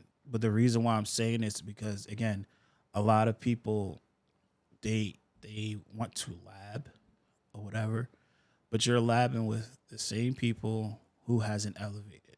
So how are you going to elevate? yeah, and also like with the same mindset, because I like, yes, okay, how can I put this into words? So I feel like my experience, there's a difference between people who love dance but they're entertainers, who live to entertain, so meaning hype man parties, shit like that, which you don't really need that much art to really know your craft. Yeah. I know just people who can just like dance and they're doing their TikTok shit and whatever, which is fine. I'm not against it. But there's another persons that their approach is more artistically or even cultural, who they really dive deep into their craft. That's the mindset you want to be if you want to grow. Yeah. You feel me? Yeah. So like, bro, like I was talking to my best friend. Bro, I haven't had a compliment, like a dance compliment, like after a little bit right now, like 3 years, bro, where like I was basically invisible to everyone, and that's fine. You know, like I was like, I'm trying to grow, blah blah blah blah blah blah. But it was like I was taking classes, no one was saying like, yo, you're dope as shit. Like, no, like it doesn't have to be like that all the time. Facts. Like, cause I feel like some people be like, I don't know, in class or whatever you do, and like they feel awkward when they hear silence. Like the music, but people are just staring, and they're like, oh shit, I'm not doing great. It's like, yo, chill the fuck out. Like, relax, bro. Like, it's not that deep. Calm the fuck down, bro. Facts. You here to learn anyway. Like, it's not for you just to show out. You feel me? Facts. It's the way. Yeah, I don't know. Every person is different, and they have their mentality and whatever. I ain't gonna hold you. Like, when I do take class or get a chance to take class, I go personally. For me, it's just to have a great time to see if I can still do it. That's the main reason why. That's a different honestly, approach. Yeah, like like me being an entertainer and a performer and all that. That's never gonna leave me. That's always gonna be. I always know how to get to a crowd. That's not hard for me to do. But when I'm, like I said, when I'm just taking a class, it's the knowledge I'm trying to gain. It's not even about the movement. It's just the knowledge I'm trying to gain more than anything. And Taking things home. Take things home, life. Because again, a lot of it is a life lesson. It's not even just dance lessons. It's literally about life. And that's another reason why I don't take classes from people, because I don't get that. I just get, all right, I'm about to do a combo. Yeah. All right. Let's okay. I'm gonna learn some steps. Yeah, let me come in the last 15 minutes of class and just watch. Let me watch the group. Let me watch the groups do it. Then I'll just get up there and do it with y'all real quick. Like, okay. Nah, give me some type of knowledge. Okay. And substance. I need something. I need some substance, and I'll be good. Yeah. It's a good approach. Yeah. Usually, because like that's like unless in my country we used to do like once in a while workshops. So we used to try to get people from other places who have more knowledge than us, and then you workshop something, so that's knowledge, right? But then I remember my first time dance wise here in the US was in LA, and I remember I took a class. I'm not gonna say who, but everything was great. Don't get me wrong. I was like, oh my God, this is so much better than my country. But after the class, I was kind of confused, because I was like, yo, what did I learn from this class? Like I was not paying attention, or like, what am I taking from this class? And then he literally just said like, no, bro, just like be you. And I'm like, okay. Because in my mind, I was like, I'm coming to the US, they're gonna train you, and it's just like humble. So I'm like, it's good for the training, so I can still do it. But like, it's like, what can I take home and be like, yo, I know for a fact that this is gonna help me. Information, because for me, like information, it's what is going to give you longevity as a dancer / choreographer teacher. Because like, bro, I can like you can dance great, but like in 20 years you might not be dancing great. So it's the knowledge of like so you can like share and people can pay you for your knowledge. You can say like Buddha stretch. Facts. Right? They're still getting paid for Facts. knowledge. Facts. And every video, bro, every video I see is like, oh shit, like I didn't think like this and blah blah blah. So it's more about the knowledge you give for the people, I guess. Yeah. Than the training. But okay, good. Do you have like a relationship of love and hate with dance? Meaning, for example, I love dance, but I might not be able to make dance for a living. Does that give you like a love and hate relationship with dance, or are you just like I used to. Okay. Back in the day, I did. So I'm just throw this out there. And this is me just being completely honest. But I never wanted to be a backup dancer. okay. Right. I just wanted to see my shit on stage. That's just what I always wanted. Right? Okay. But at those particular times, it was like you had to be signed. You had to do this. You had to do this. You had to do this. So I'm like, all right. I used to do auditions all the time. And I know deep down I killed. Even talking to the choreographers, they was like, no, you killed it. But that's not what they're looking for. You don't have the look. You're not the size that we're looking for. You're not this, you're not that. You're talented like a motherfucker though. But this is not what we're looking for. All I need to hear that is twice. Yeah. And I was like, all right, cool. I know in the future there's going to be a way for me to get myself out there without y'all. And it happened. Like it literally happened. Again, social media helps a lot and stuff like that. And it's funny now because a lot of these choreographers are pretty much like my peers and they the homies and they be saying like, yo, you've been doing this for like forever. Your camera just died. Yeah, I know. It's a backup, so don't worry. I'm like, my bad. They was like, yo, you've been doing this at a high level for so long. Why the fuck are you on stage with this one or that one? I'm like, that's not my calling. That never was my calling. So that's what I took those lessons as. Back then, like, that wasn't for me. But the things I wanted to do, I accomplished. I wanted to be on TV, dancing, done it. You know, I wanted to, all right, I want to at least work for artists or at least, you know, do a project for them or something like that. I ended up doing it. Shout out to Rob again for that one. That was for Sierra. Yeah, bro, that shit was lit. Yeah, that shit was fun. I ain't gonna hold you. That was fun. That shit's lit. I danced at the fucking Apollo. Yeah, it's hard. It's hard for people to like. Bro, get that. I was like, how the fuck? Yo, bro. I'm so honest, bro. Bro. I was doing my research. I'm like, yo, what the fuck?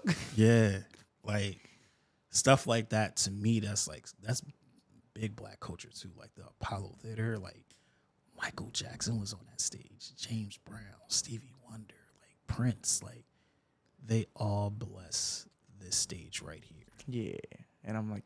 And I'm here. And I didn't get booed at that, which is beautiful, you know. So, like, I'm at a space now when it comes to dance. If you hire me for something, I'm going to just show up and show out.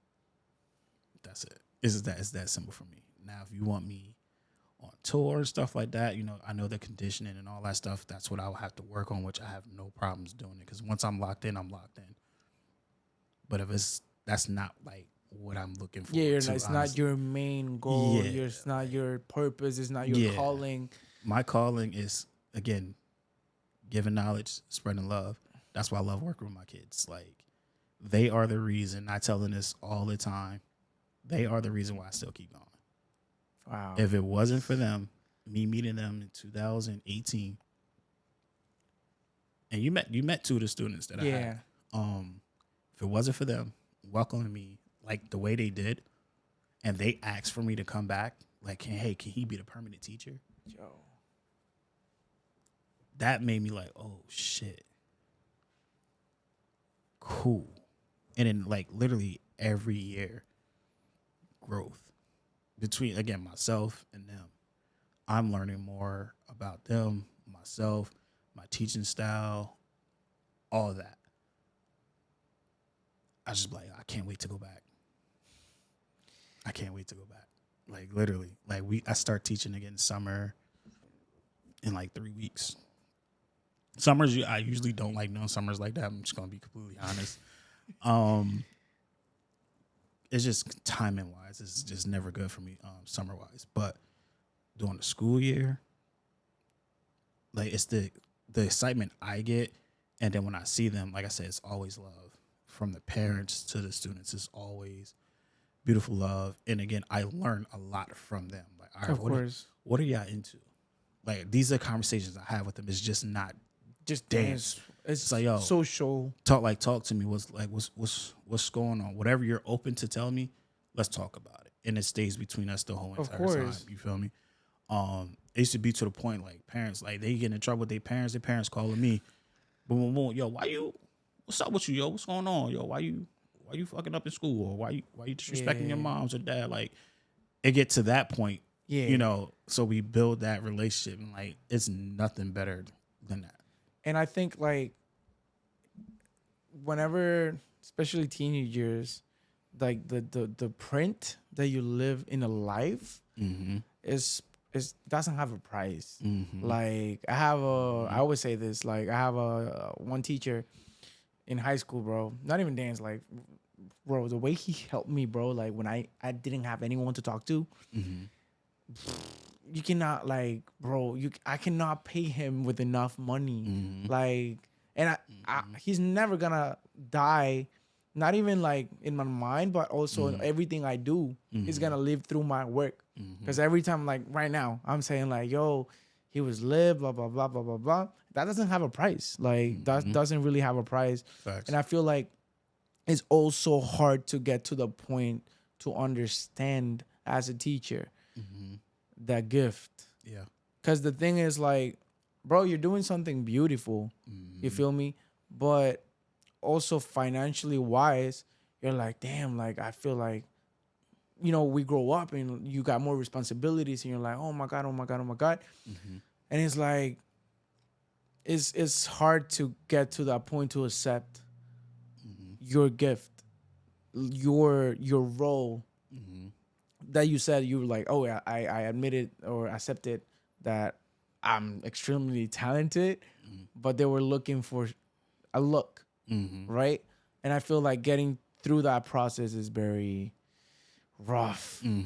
Was your process rough or it was hard? It was easy for you to accept. Oh my God, like I got to do my own thing.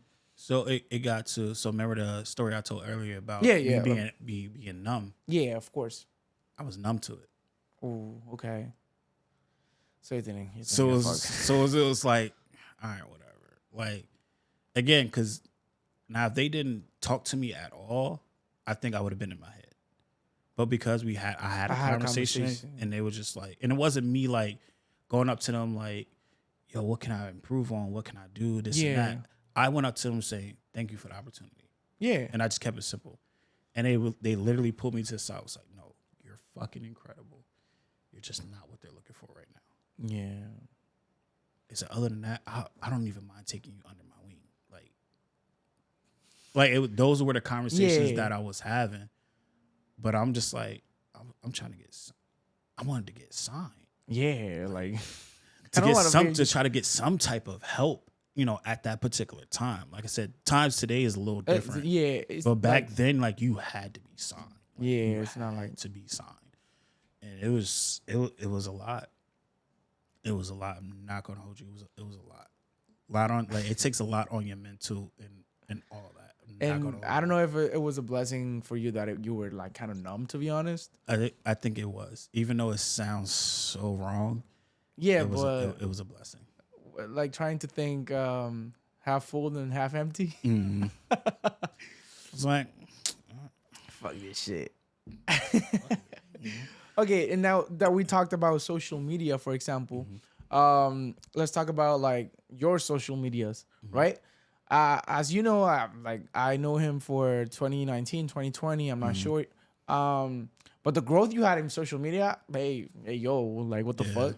I saw like you had like in TikTok you had a 4.7 million views video, and then you had like 1.2 million likes on TikTok. And then out of a sudden, because we were talking about the algorithm also in Instagram, I totally lost you for like a while, Instagram wise. And then I see you were like 13K right now. Bro, when I met you, I don't know, you were, I don't 4. know. I was like, I was at 4. I'm like, yo. I was at 4 for years. Not gonna hold you. I was at 4 something for years. So, has been the journey of social media for you, and how you worked through it? All right, so it was. I'll start with TikTok. Bet. So with TikTok, I joined 2019, around the time I met you. I joined then, but again, only because of my niece. Like, Oh, really? only because of her. Like, she used to send me videos. I'm like, what the fucking app is this? And my niece, she lives in Virginia, so I don't really get a chance to see her. So she used to send like TikTok between myself or my mom, and then if she didn't send it, my mom would send it to me, and I'm like, Mom, what the fuck is a TikTok? Oh, it's some app your niece is on, this and that. So it was for me to like to stay in touch with her, see how silly she being and stuff like that. And then the pandemic hit. Yeah, I remember that. So I'm just sitting there like, all right, I guess I'll figure something out, man. Maybe I can make some money off of this or something. Like, that's the thought process. Okay. Didn't know like you could actually do that. It's like whoever was popular at the time didn't know none of these people didn't fucking care. Yeah. Just being honest. Yeah. And I'm at work security. And I was like, why the fuck am I not dancing and just posting?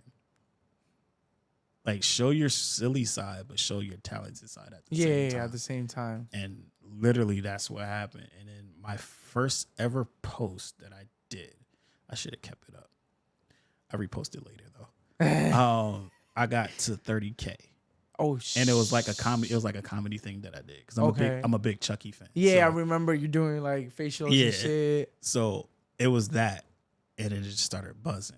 And then I started, doing dance. I wasn't really doing like people challenges and stuff like that. I was just doing my own shit. Just doing my own shit, having a good time. It's crazy because we ended up doing that after our shoot, and I was like, nah, fuck that trend shit. We just gonna do our own shit and have a good time. And literally, it was literally from that, and then just learning about different cultures from off of there, and then like just talking to people, and then starting to go live, and just talking to people. They like, yo, we've been a fan for years. Like we found you from Instagram. We came over. This and that. I'm sitting there like, oh shit, I didn't know that. I didn't know that. I'm not thinking of any of those things at all. I'm just in my own world, just having fun. You feel me? And then I started getting comments like, yo, your post helped me get through the day. Oh shit. Yo, your comedy, this shit had me cracking up. Like, my family loves you. Yo, you're live the other day when you was talking like therapy and stuff like that. That helped me get help because I didn't want to be here today. Shit. Like, it was conversations like that more than anything. And I was just like, oh shit, that's crazy. That's dope. Like, I appreciate that for real. Yeah. And then I got to the point where I was like, all right, I gotta create. Yeah, that like hustle mindset. Yeah. And then I started not loving it. Oh, okay. It was like a because job. it felt like work. Yeah, like I gotta post. I have to post. I have to do this. I have to do it. And you were doing it. How can I compete with the next video? Like, that was my mindset. Statistics kills you also. Like, and I wasn't even thinking about that. That's the crazy part either. It was just like, yo, all right, my mindset was stay consistent. Okay. But how consistent? Yeah. And like, I felt how reliable is that? I feel like I was even though the numbers were numbering and great. Good. I was wearing myself out. Mm-hmm. Just remember, you gotta keep creating. Plus, you have your full-time job. adult responsibilities. It was a lot, and I got to the point I was just like, nah, burnout. I don't want to post. Shit. So it used to be 5 posts a day. A day? A day. Malcom, you're crazy. But again, I knew how to spread it out. Because again, yeah, of course. Me learning my fans, like, all right, somebody that's overseas right now, it's nighttime to them. Yeah. They get to see some. Or if I got fans that's like in China and stuff like that. Whatever. If it's nighttime over here, it's daytime over there. Yeah. They get to see it. Or, in fact. Like wherever it is. So like I always planned it out. Mm-hmm. Right. But after a while, it's just like, bro, this shit is draining. Yeah. And I forgot all about Instagram. I'm not gonna hold you.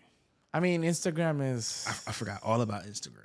And then as of recent, I just started like, all right, I want to show different things of me content wise. So Instagram is like, all right, y'all gonna see what I really do, how I really get down. You'll still get a little bit of silliness, but not too much. Yeah, more like art. Yeah, and then TikTok, goofy shit.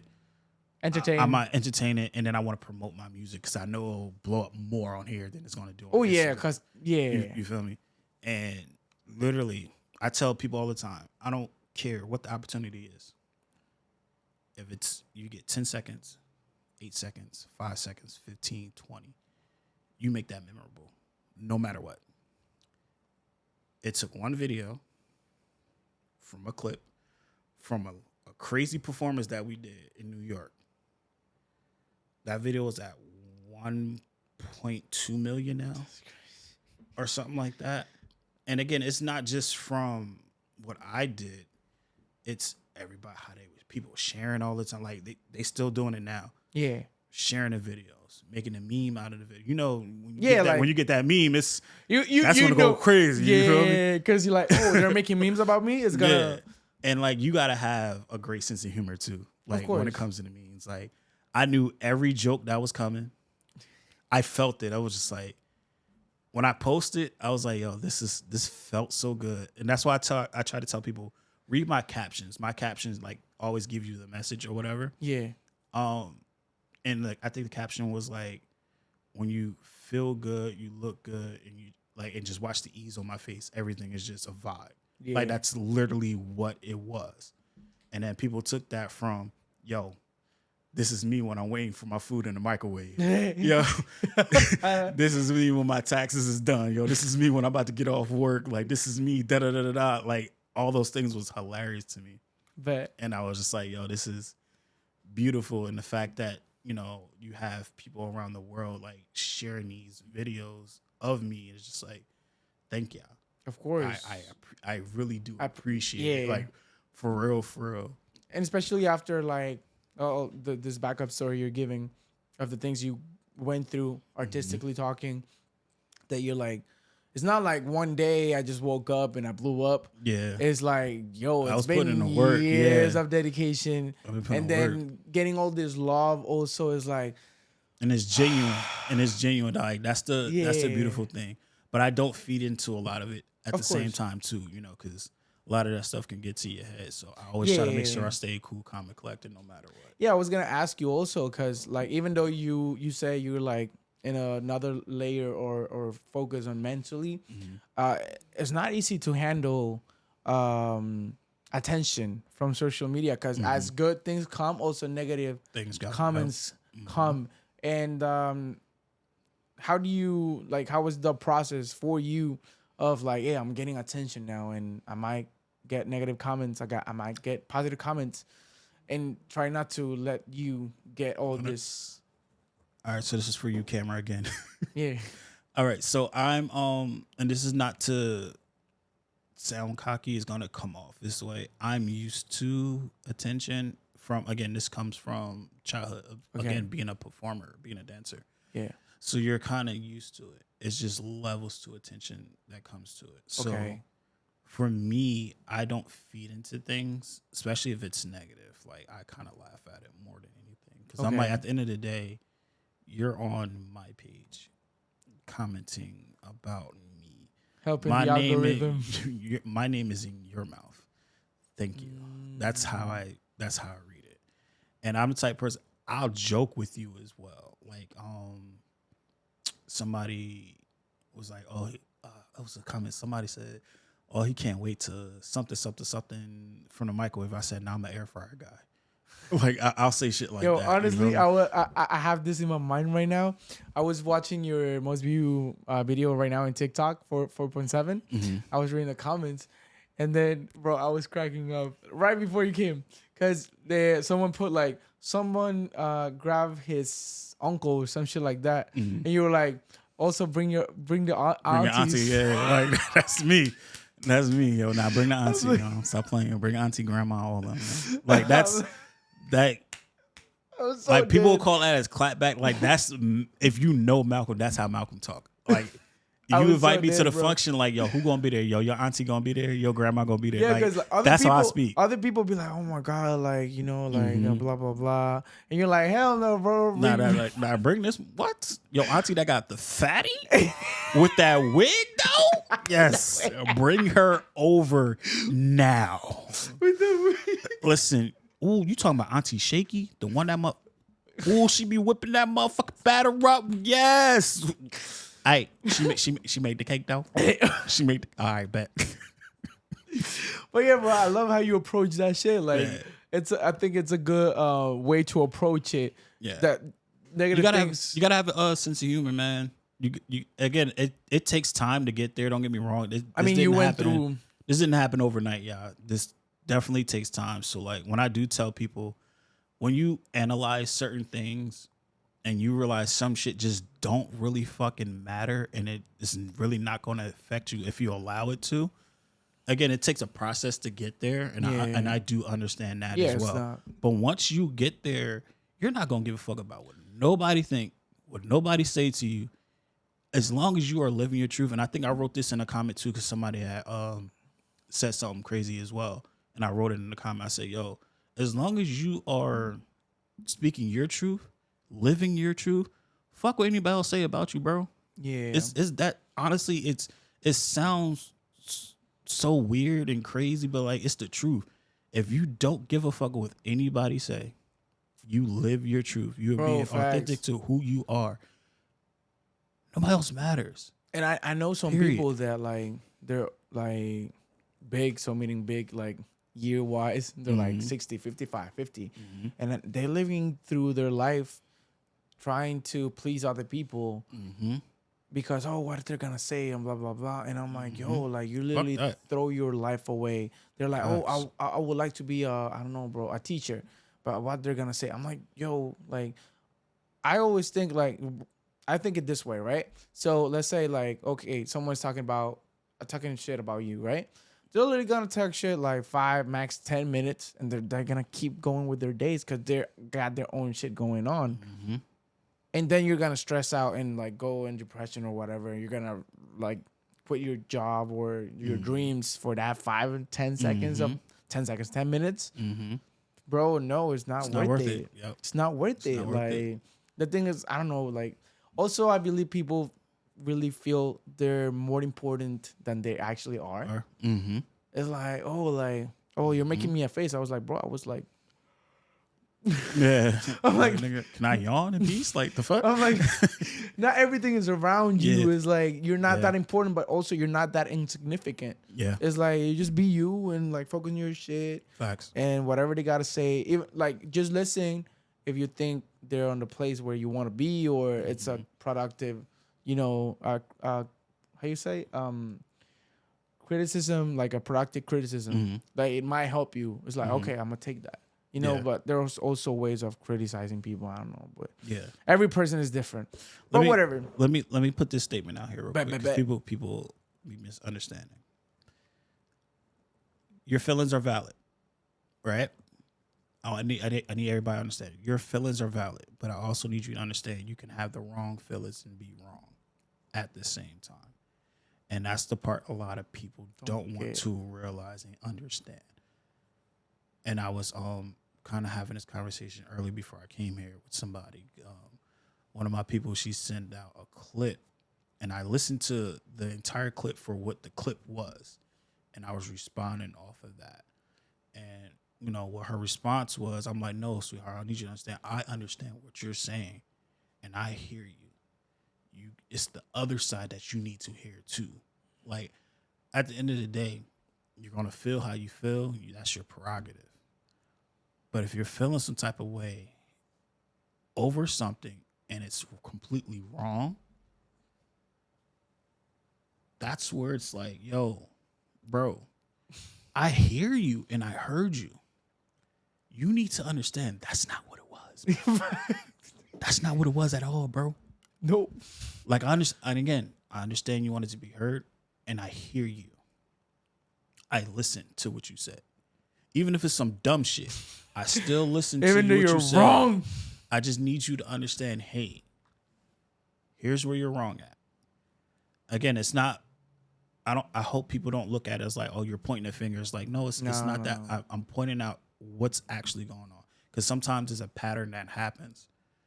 I don't want to be here to always like, hey, I hear you. And I understand. And I this, da-da-da. Which is nice at times. I get that. But the truth needs to be spoken a lot too. Because the more you sugarcoat or you try to blend, what you're feeling so you can, feel validated, especially when it's wrong, I can't get with that. Yeah. Now, if it's completely like on point, I mean, that's different. Hell I understand yeah, that. bro, I'm all for it. I'm all for it. Don't get me wrong. But no. But and when it's you're true. wrong, and also admit that, like, it's like, for example, like, just to give an example, like a student that doesn't like to be called out, like, hey, you're making a mistake. Mm-hmm. It's like, the fuck? Like, you all just want me to, yeah, hey, you're great, amazing. No, bro, it's like, yeah. that's the true, for me, that's a true friendship. Yeah.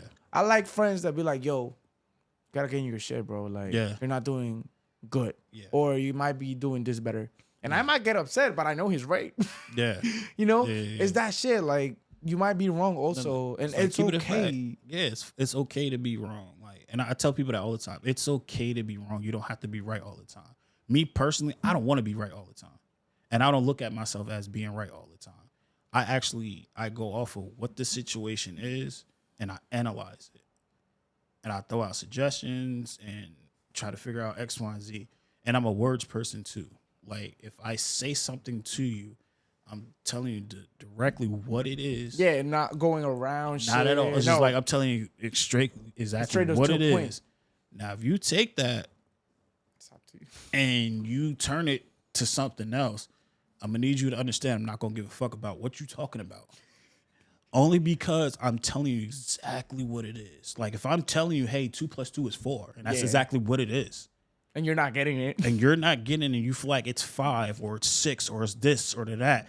And I'm going to sit there and look at you like, yo, I hear what you're saying, bro, but it's 4. You just wasted 10 minutes of my time to try to explain something because you can't understand that it's 4, bro. Like, come on. Please. Do better. But again, that takes time. Por favor. That takes time. Okay. I understand that. Switching now to a more personal stuff. Mm-hmm. How many siblings do you have? Do you have any siblings? It's like 13 of us. Oh, shit. My dad was out here skeeting. He was fucking a lot of moms. Hey, yo. I'm so dead. Yeah, I told you, I can't have a serious conversation with me, bro. I'm a goofball. Bro, I love it. I'm the same way. So, but nah, he got, I think my dad got, I don't know if it's 12 or if it's 13. I know it's between one of those two numbers. Yo, you know everyone? I don't know my oldest brother, no. Okay. That's like, so my older brother, his story is my dad didn't know his mom was pregnant. Ooh, okay. At all. He didn't find out until he was like a grown man. But at that time, like, my brother didn't want to, like, of know, course. So I understood that, but yeah. And then how's your relationship with all, or? I think I am the only sibling that, like, I think I'm the sibling that everybody can come to and I can talk to. Okay. More than everybody else is like, it's a little different. Like, everybody's relationship is different. Mine's kind of stay neutral with everybody. Yeah. Because I understand everybody. And again, I don't get in my feelings about shit. Mm-hmm. I kind of just, again, I analyze. Yeah, I pay attention. I understand. Try to be cold and analyze what the situation is. I think I'm the brother that can call you on your shit, but not be in a disrespectful way. It's just kind of like, yo, I'm gonna let you know what you did wrong. Okay. And let you know what you did right, but I'm gonna let you know what you did wrong. Of course. And you should try to do something different. You feel me? Like, and you grew up with, I mean, I guess you didn't grow up with 13, of course. hell, man, I met my siblings throughout my life. I ain't gonna hold you. So I grew up with so my mom only has 4 kids. Okay. Her oldest 2, they have the same dad, and then me and my other brother, we have the same dad. Okay. I grew up with 3 of my brothers in the household. My other brother was living with my grandmother at the time because my mom was going through a lot. Okay. So I'm closer to my oldest brother from my mom, and then my brother that's a year older than me. Like that's my guy. Like if I was to make it the way I want to make it, yeah, he's gonna be my security no matter what. That's my nigga. Like no matter what. And his daughter is the one that saved my life. Wow. Yeah. That's crazy. That's my guy. Now, how's the when you started realizing whenever you grew up that was like that was a different kind of family from other people? Not gonna lie, I feel like everything was normal. Not gonna hold you. It started being unnormal when it's a funny story. Okay, so I went to summer camp, right? Okay. And I was with my brother and my cousins, and this dude came up. It was like, yo, bro, who the fuck is this nigga? I don't know this nigga at all. He said, yo, you my little sister brother. I got a little sister. Yo. I knew my older sister. I knew my sister that's a year older than me. But I got a younger sister. Holy shit. And then I found out about my other sister when I got out of camp, and they lived across the street from each other. Across the street? Well, across, so like this is one complex. Yeah. And then my other sister, her complex is like right here. I mean, yeah, And then my aunt pretty close. My aunt lived next door. And I'm just sitting like, what the fuck? So it's kind of like, I'm so used to just meeting family members randomly. So I thought that was normal. And when did you realize it was not? Or you haven't realized? It's a black community, man. That shit happens, bro. That's kind of normal for us. I'm not gonna hold you. Yeah, it's kind of normal for us. It's sad, but it's kind of normal. Okay, and then how's your relationship with your dad, for example? Right now, I'm gonna be completely honest. I don't have much of a relationship, but I love my dad to the fullest. Of course. That's still my guy. I do want to have a conversation with him, if he's willing. I don't want to force him to have a conversation, but I think I might be the only one that really speaks to him, and that's very rare that I talk to him. Yeah, that's very. Yeah, it's hard, but like it's good to know that you're the only one that can actually speak to him. Like I'm sure like my brothers and sisters can like, you know, talk to him and stuff like that, but I don't think it will go great. I feel like it's a lot of healing that we all need to like deal with, because we all had our own trauma when it comes to our dad and our own relationships that we had with him. Was he like present whenever you were growing up, or he was just like goes? Yes and no. Okay. For me wise, my dad lived with us until he didn't. Okay. He was out here being a hoe. Yeah, okay. He's out here thotting around. And again, this is not a shot at my dad. We're just speaking truth, and we're all grown and everything like that. Yeah. But I think my relationship changed with my dad when I turned like 13, 14. Okay. Like I don't fully remember what happened, honestly. I just know the shift changed around that time, and I wasn't rocking with him as much as before. As much. And then as I got older, like I said, me like getting help and everything like that, I was like, all right, the relationship I wanted with my dad is not there, but I'm gonna accept the relationship that we have, and I'm completely fine with that. Yeah, like I said, That's literally my guy. There's nothing you can do. He was to call me, I'll pick up. What's up, Pop? What you want to talk about? Of course. You want to hang out? Let's go hang out. Like I'm down for that. And that's great because Yeah. there might be other people. They're like, no, I don't want to talk to him. Like, or he calls and you hang out. You know, so that means being open to having a relationship, which is better than having none. Yeah. And you feel like that process was like a reason, one of the reasons you had like all these mental issues while growing up, or it was something else?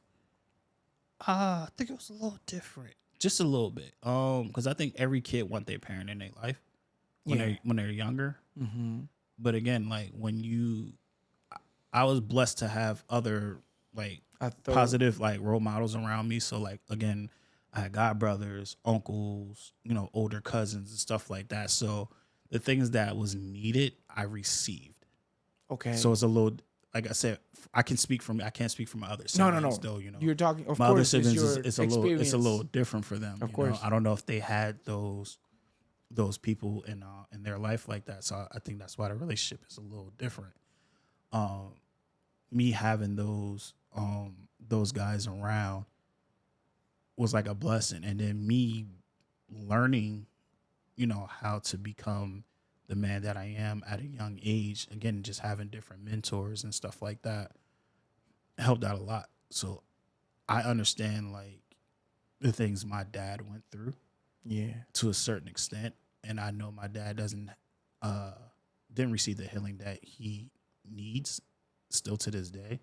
That's the reason why I want to have a conversation with him. Yeah. And I feel like once he goes through all these processes that he need to go through, I think the conversation would be easier with his kids afterwards. Of course. Do you think he is willing to go through all this process? I don't know. I honestly don't know. I do feel like if we were to do it all together, it's not gonna work. Yeah, you gotta be like, because I feel like he's gonna feel like he's being attacked, like the fingers being pointed at. Yeah. And I try to tell my siblings as well. I had a conversation with my sister too. I'm like, we can't keep pointing a finger at him. We're grown. Yeah, it's that simple. We are grown. If we were still kids, it's different. We're grown. We got our own lives. Stop pointing a finger at him. You gotta, like, you really gotta turn that shit. Yeah. You gotta put some shit on yourself. You feel me? Now I understand some things, still in process with you, and you're still learning. As a human, of course, as a person, I understand. You never stop learning. But not saying they do blame him. I'm just making a point. Yeah. Just don't keep blaming that individual, because that individual shouldn't stop you from growing. Facts. You feel me? You just want to constantly keep growing, no matter what. And then with all this, that relationship, how is your relationship with your mom? Amazing. My mom is like my best friend. Wow. And the beautiful thing about my mom, which people don't realize this either. Yes, I'm her youngest son, but I'm not the baby. And people never understood that when I said that. Okay. And I'm like, what the fuck you mean? I said, so the brother I told you that I'm like, that's my road dog. He's the baby. Okay. And the reason why my brother used to be mistreated all the time from people, I was like the love child. So everybody would take me no matter what. Okay. I'm taking Malcom. But they was neglecting my brother. I never liked that. That's from friends to family. I always hated that. So like I said, I'm gonna always ride for my brother no matter what. That's my guy. As much as we used to bump heads as kids, and even early in our adulthood, we used to bump heads like crazy. Let something happen, we going off. like that's my guy. You feel me? So like he's more of the baby than I am, and I'm the actual youngest. Yeah. So I always tell people like, no, I'm the youngest, but I'm not the baby. He's the baby. Like, if you don't rock with my brother, I can't fuck with you. It's that simple. It's literally that simple. And it was like that with my dad too. Oh, you don't rock with him? I can't rock with you. That's my brother. That's my right hand right there. Because at the end of the day, no matter what life choices he made, it made him to be a better father than he is right now. You feel me? He's a great man as he is. He owned up to his mistakes, and he worked through it, and he constantly keeps evolving and growing. And bro, when you see this, just know I'm proud of you and I love you. Nice. You feel me? That's my guy. Super nice. That's my guy. I love my other brothers too. No, but you know, every relationship is different. Yeah. Especially with having so much broad family. Yeah. Of course, you're gonna have like different relationship with every single one of them. Okay, so we're going to the last section. I know you watched already. So the last section is like Q&A, right? So it's question and answer. That means it can be a short question. That doesn't mean short answer. You can like answer however you want, right? What does your family represents to you? Love. And how do you balance work and family time? I don't. I'm not gonna lie. I don't. I barely have time for myself, so I barely have time for family. Oof. And I'm working on it. Yeah, because you're in hustle mode all the time. Yeah. Mind you, like the most people I see in my family is my grandpa, my mom. My grandpa lives around the corner from me, but I still barely see him. But I will call him and talk to him. Okay. And he'll be like, "Yo, I know you working, grandson. You good? Yeah, I'm good. I'm good, pops. How you feeling? Like that's more important to me. How are you feeling? Yeah. Like, don't ask about me. How are you doing? That's more important to me than anything. But again, I'm always a phone call away. Like, a family member call me, I pick up. I'm there. That's always been me, no matter what. It's something that I feel, especially men, have a rough time when we grow up to balance, because at the same time we want to, and yeah, women also, but like men have more the tendency to provide, right? So it's like, oh, I gotta achieve and I gotta work my ass off and blah blah blah, and then you just leave your family because you feel they're gonna be there all the time. But then the hard time is whenever you realize they're not gonna be out there all the time.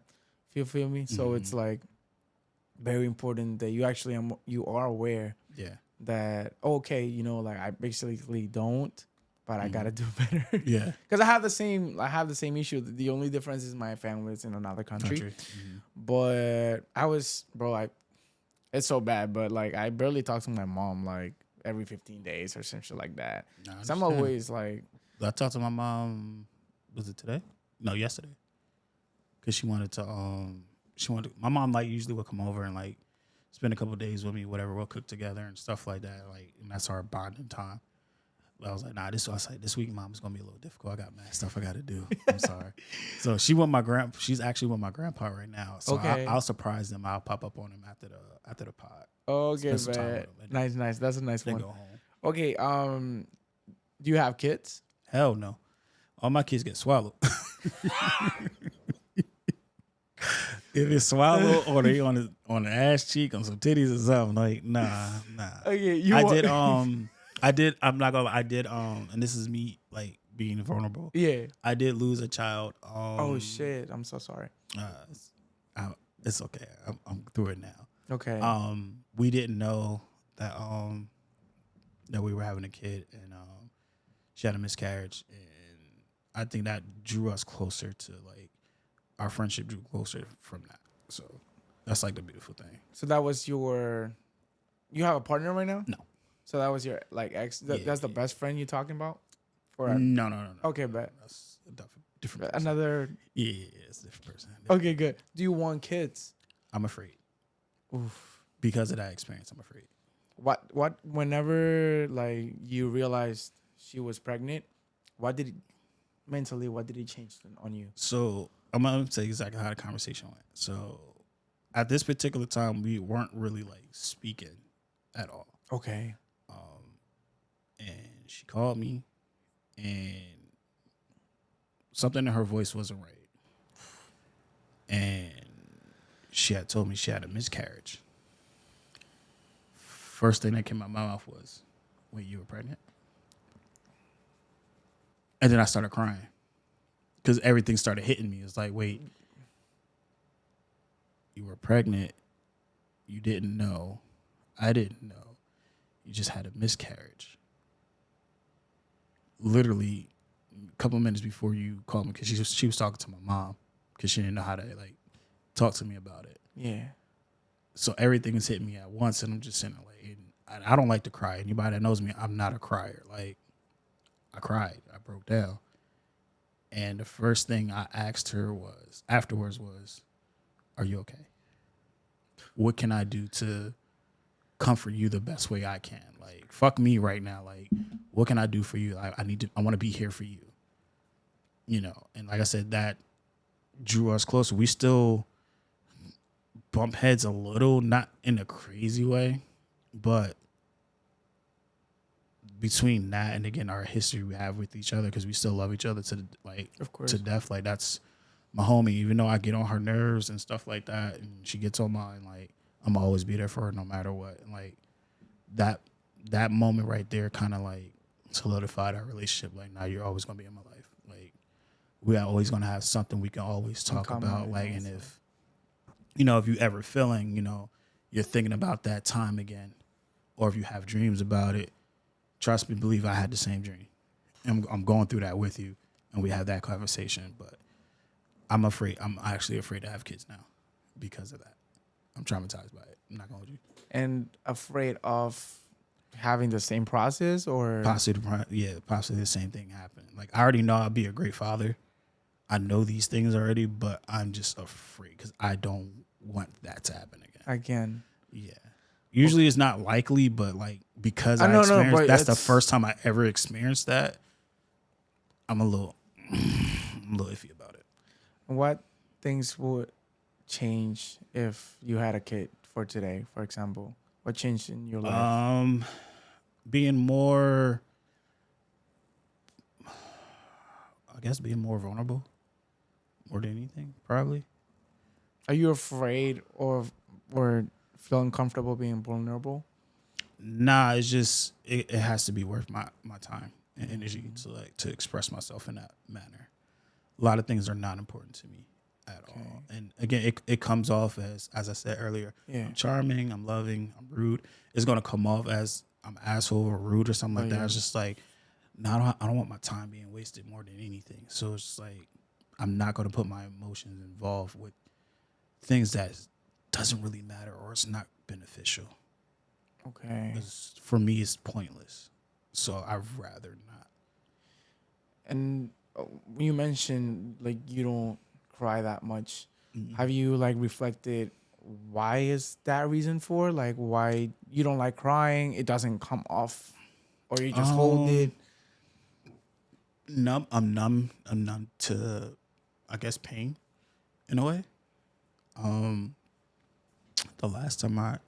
was the last time I cried, was that incident. It was the last time I cried. Before that is usually funerals more than anything, especially if it's somebody that like I love to the core and they're no longer here. It's the most tears you get out of me. But other than that, but I have because the thing is, I would like to talk about mental health also, about the story you were mentioning, but I don't know. Do you feel like feeling numb is a curse or a blessing? Both. It's a curse because, especially if you're in a relationship, your partner definitely wants you to be able to open up and everything too. But most relationships, not all, most relationships, people try to use that against you and to a certain extent. So it kind of makes you shelter yourself in a way. Like, I'm very, like I said before, I'm very open. Like, if you ask me a question, I have no problems answering. But when it comes to me being like real, very, like truly emotional and stuff like that, it's hard for me to get there because, again, I don't care about a lot of shit. Like, don't get me wrong, you might be into something that I'm not into. It doesn't mean I don't care about you and your interests. It just doesn't move me, but I'm gonna still be there to support you the best way I can. Like, I don't mind talking now, but if you're the type of person who things just don't click with you and you're just not understanding, I don't want to repeat myself consistently over and over and over, or keep talking about the same shit over and over and over and over. Like, that shit gets annoying to me. So I'll be like, nah, I'm good. I don't even want to talk. And you're talking about like specifically relationships. No, it could be anything. Anything, It could anything. be anything. So like, even like if like I don't know, something happens to you, just to you, also numb. You're numb also. You don't feel anything. I'm not saying like, oh, I don't emotionally. Like I said, it depends on what it is. But 9 times out of 10, I'm probably gonna be numb. I'm not gonna hold you. But do you feel like, because the thing is, the reason I'm asking, that's more personal for me, because I have the same problem. I was in a period of my life right now, not right now, like I'm trying to get over it. But yeah, I was numb. I was like, I don't feel anything. I'm just in my hustle mode, blah, blah, blah. But it's been a couple of years that I feel this way. And then I started going to therapy, right? Because I was having some problems. And then I was like, yo, it's so sad for me just to think the idea that I meet girls and I don't really feel in the near future I'm a feel in love, because I don't feel anything. Like, and don't get me wrong, like I think you understand. Nah, it's I get what you're saying. Yeah. It's like I don't feel anything, and then even it happened to me with dance. Like I was like, I'm dancing, but I don't feel anything. Yeah. And then you talk to people and you're good, but you don't feel anything. Yeah. And then that for me translated into projects. I was like, I don't really feel like, I don't see the point of moving forward if I'm not gonna feel anything, because I don't care. Yeah. Like I'm definitely big on that wave. And again, it's not to be negative. Like, so my homegirl, she'll be like, yo, aren't you excited? Like, for instance, she was like, are you excited to do the pod? I was like, nah. But it's not in the way you think. Yeah, no, and I get it. And it's just feel like, me? It's just like, gonna happen. It's just like, it's gonna happen. It's just I already gonna know happen. I'm gonna enjoy myself. You know, I'm gonna be around but good company. there's no like, oh my God, I'm about to be on a podcast. Yeah, and then, oh my God, I'm about to be in this music video. Like, nah, that don't happen. And for me, it got to a point where like I was genuinely jealous of other people. I'm like, damn, bro, this motherfucker gets excited because of this. And like for me, it's because I'm too rational. Yeah, I rational everything. Yeah, and I'm like, okay, so I'm for example, I'm gonna do this gig. Whoa, I'm gonna be, I don't know, for example, I'm gonna be on TV. I'm like, okay, but I mean that's one time that you're gonna be in TV, but I want to be constant. So that's not gonna, like, I'm not gonna be like, wow, I'm on TV and whatever. But that's like, what's next? Like, am I going to be able to sustain that, or it's just gonna be that one time? Yeah, so I'm not gonna get excited for once. You feel me? Yeah. So I'm like, for me, I don't know, bro. It's a blessing because you're more rational than other people. So you might think ahead, and people might see you like socially smarter than them because you're rational everything. You're like, nah, bro, this guy's gonna do this and this and this and that. I do like, and I'm gonna tell you this too. Sometimes it's just good to live in the moment, bro. I'm not gonna to relax. That's the last time I did the podcast with Darian with Da. He asked me like, what are you like going on to right now? And I was like, bro, I gotta relax. Like for me, it's just I try to enjoy the moment now. Cause bro, I look back and I was like, yo, like this and this had happened and I didn't enjoy as much as I would like to, you know, like, and it's just like, I'm just putting so much pressure on my shoulders for no fucking reason. And I have like, it's funny, this is the first time I say to anyone, not even camera, but like to anyone, it's like, for me, it's just hilarious that like the way my philosophy of life right now, or it's been for a couple of years already, is like I don't have any expectation from anyone. So whenever like, Same. bro, if you give me a candy, I'm gonna be happy and grateful because I was not expecting anything from you. Facts. So I'm actually appreciate the candy because if I was I was expecting $1,000 and give me a candy, I'm gonna be disappointed. Yeah. But ironically speaking, all the expectations I don't put in other people, I put it in me. I put it in myself. So it's like, oh shit, like, damn, this didn't happen. You should be here, or you should be doing better, and blah blah blah. So I was like, I was like, you know, after in that times I was like with the dog, I was like, I'm just trying to relax a little bit, try to enjoy the moment. You gotta enjoy Because it, bro. it's Because again, it's a blessing that we still here. yeah. You feel me? So I know people that has the mindset that we have, but just a little different, and it's just like it's always work,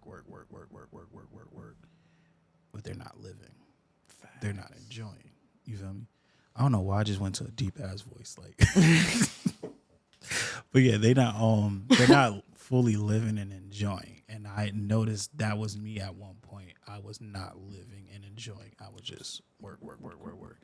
Now I'm more like, okay, the hustler is still there. You gotta be there. I'm still grinding, but I'm enjoying what I'm doing.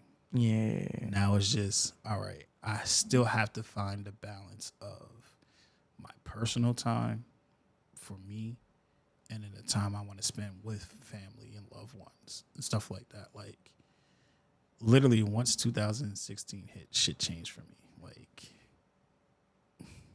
Like a motherfucker. Shit just changed. And it was just like, listen, if you're in my life, you're always in my life.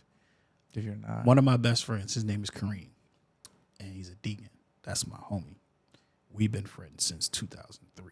Shit. Me and Kareem don't have to talk for 5 years straight. And everything's gonna be fun. Year 6, we see each other, we talk, we ain't skip a beat. And that's the relationship I like to build with people. I'm like, Dancing Mike, everybody know me and Dancing Mike is like this. Yeah. Everybody assume me and Dancing Mike talk every day and hang out all the time. No, the fuck we don't.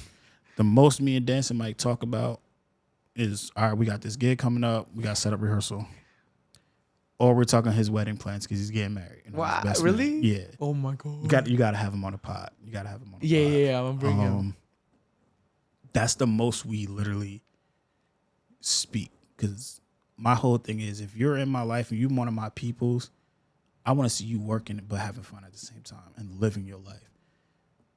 That's what we're about. Like, that's what I'm about. That's what Boom is about. So when we do meet up, we ain't skip nothing. We know exactly what the fuck is going on. We ain't even got to talk about it. We just know. I nigga, you still. I seen you with your son, man. How your daughter doing? How your son doing? Or how this one, like, boom, boom, boom. Like, small questions like that we'll ask. But everything else, we already know. We feel that connection. Like, we're just there. Together. You feel me? And that's the dope thing. And I'm trying to get that with my actual siblings, too. Like, but again, that connection. That's on all of us. Like, we all got to play our part. I mean, yeah. You feel me? Everyone's got to be willing to do that part. Okay, talking about mental health. Mm-hmm. That's always a little section I like to have. If you watch the podcast. Mm-hmm. So in this case, you already introduced us to the episode of your life where, what happened 2016, whatever. But if you can tell us exactly why do you think you went into that depression mode, or you still by the day you don't know? Self-doubt. Okay. A lot of self-doubt. Again, during this time and area, the things were different than how it is now. So me not feeling like I was good enough. Relationships, felt like I wasn't good enough. I wasn't loving myself the way I needed to. I was loving people more than I was loving myself. So that the love I was seeking from family, friends, I felt like I wasn't getting. Support I was hoping I was getting, wasn't getting.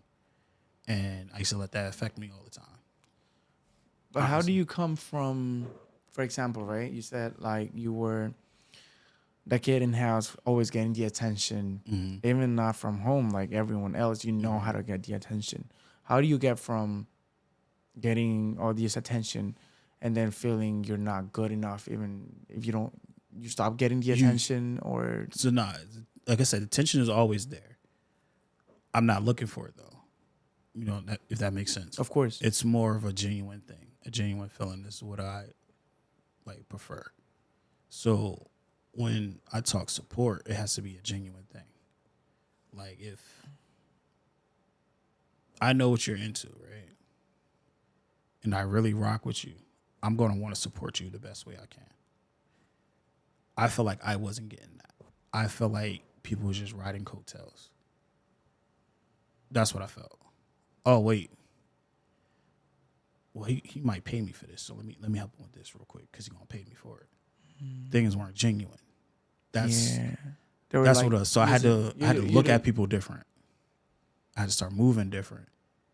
And then, like I said, when it came to not all family, but like family or people I considered family, and I was like, I really just don't. If I feel like I can't talk to you outside of business, it's a problem. Especially if we're close. Like okay, got you. it's a problem. And that's what it came down to. So I was just like, now I feel like I can't trust you.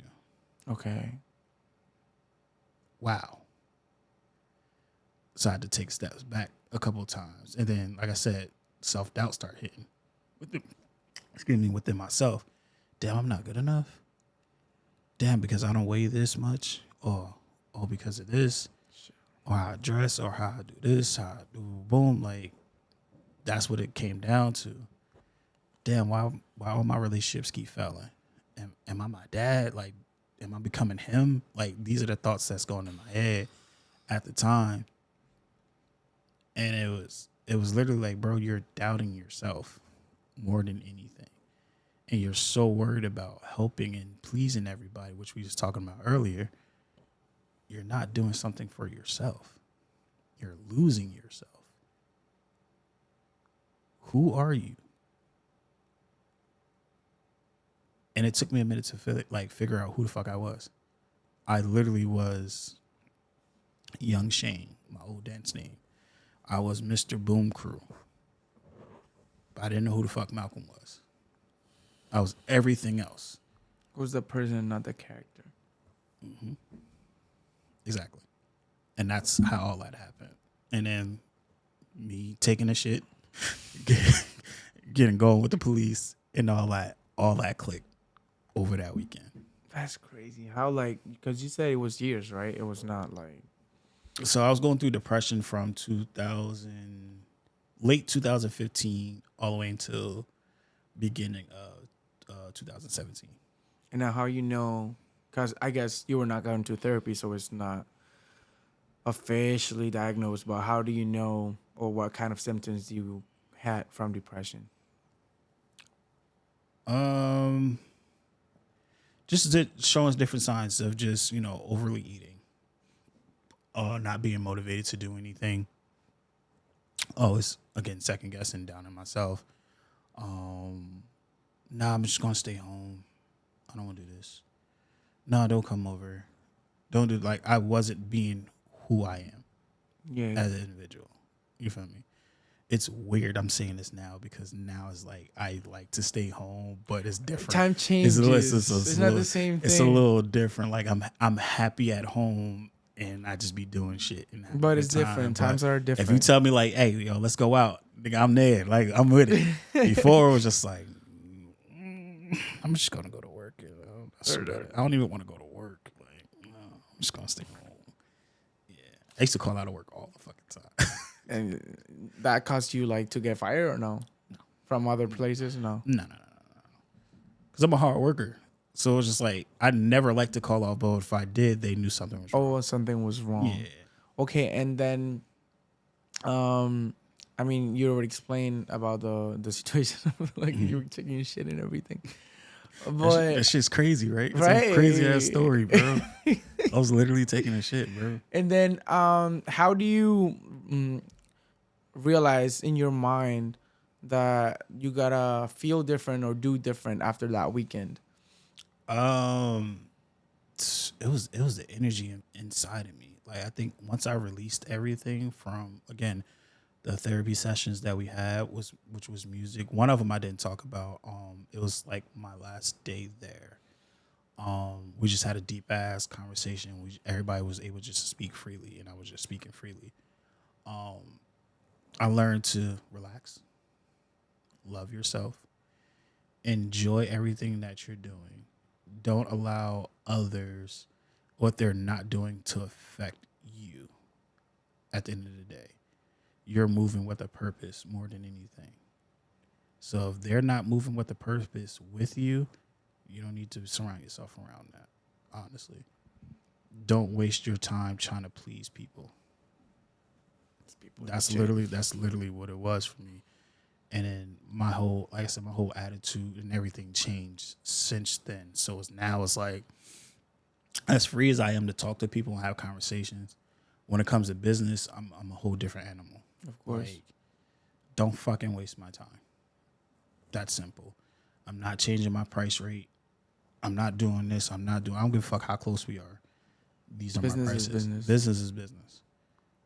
But everything that comes with it is still going to be pure energy, pure love. Of course. We're going to have a great fucking time, but my money's my money. Of course. That's what I say. I don't pay rent with applauses or facts and respect. Smiles and like or respect. Give me a heart. Like, nah, fuck out of here. Give me my fucking bread, bro. Okay, moving a little bit on. Who's your favorite artist Of all time or just right now? Right now. Can I give multiple? Okay, where he from? Let me get Michael, Missy, Janet, Chris Brown, Bruno Mars, Tank, Busta. That man's fucking problem. Those are my favorite artists. I can listen to their music all day, every day. Now, do you have right now, until today, you have a favorite song? Right now, this is going to be a shameless plug. Right now, my favorite song right now is Juicy Booty, Boom Edition by me. I'm not going to hold you because that shit is a whole fucking vibe. And I flipped Chris Brown's Juicy Booty with him and R. Kelly. Okay. So it's like an R&B song, but I flipped it into a club song. That's like my favorite song right now. And my second one is still a shameless plug. But I'm just keeping it a buck with y'all. It's called Vibes Tonight by me as well. Okay. And it's literally exactly what it is. Vibes. It's a whole fucking vibe. But outside of myself, the song that's stuck in my head is called Runway by Chris Brown and Bryson Tiller. Crazy. Bryson Tiller's Work It Out. Crazy.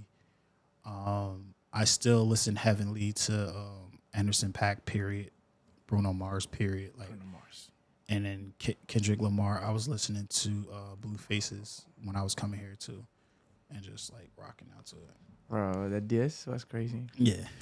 They not like us. Yeah, that shit hard. Okay, can you share a mistake or failure that ultimately led to a positive growth or valuable lesson for you? Going to get help. Me taking that shit that day was the biggest thing for me. Right. And there was a lot of shit. Facts. What's been on your mind lately? Continue to be happy. Are you happy today? Yes. I am extremely happy today. Nice. And that's very rare. Yeah. I mean, it's like, because I'm always chill and like calm, but like today I was just like, I don't know. I don't know if it's because like I haven't seen you in forever, and you the bro. So I don't know if it's that or if it's just like, I'm just in a great mood. Like I woke up feeling amazing today. Wow. So it's dope. Nice. What is something that always brings a smile to your face? Damn, that's a lot of things. All right. Let me be PG for this. Music. My mom, my grandpa. Seeing my students succeed. Yeah, and then away from that, ass and titties. And then away from that. Okay. What are some personal development goals that you're currently working on?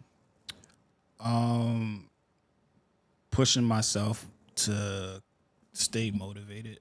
A lot of times I do not want to be motivated to do a lot of shit. I kind of just want to like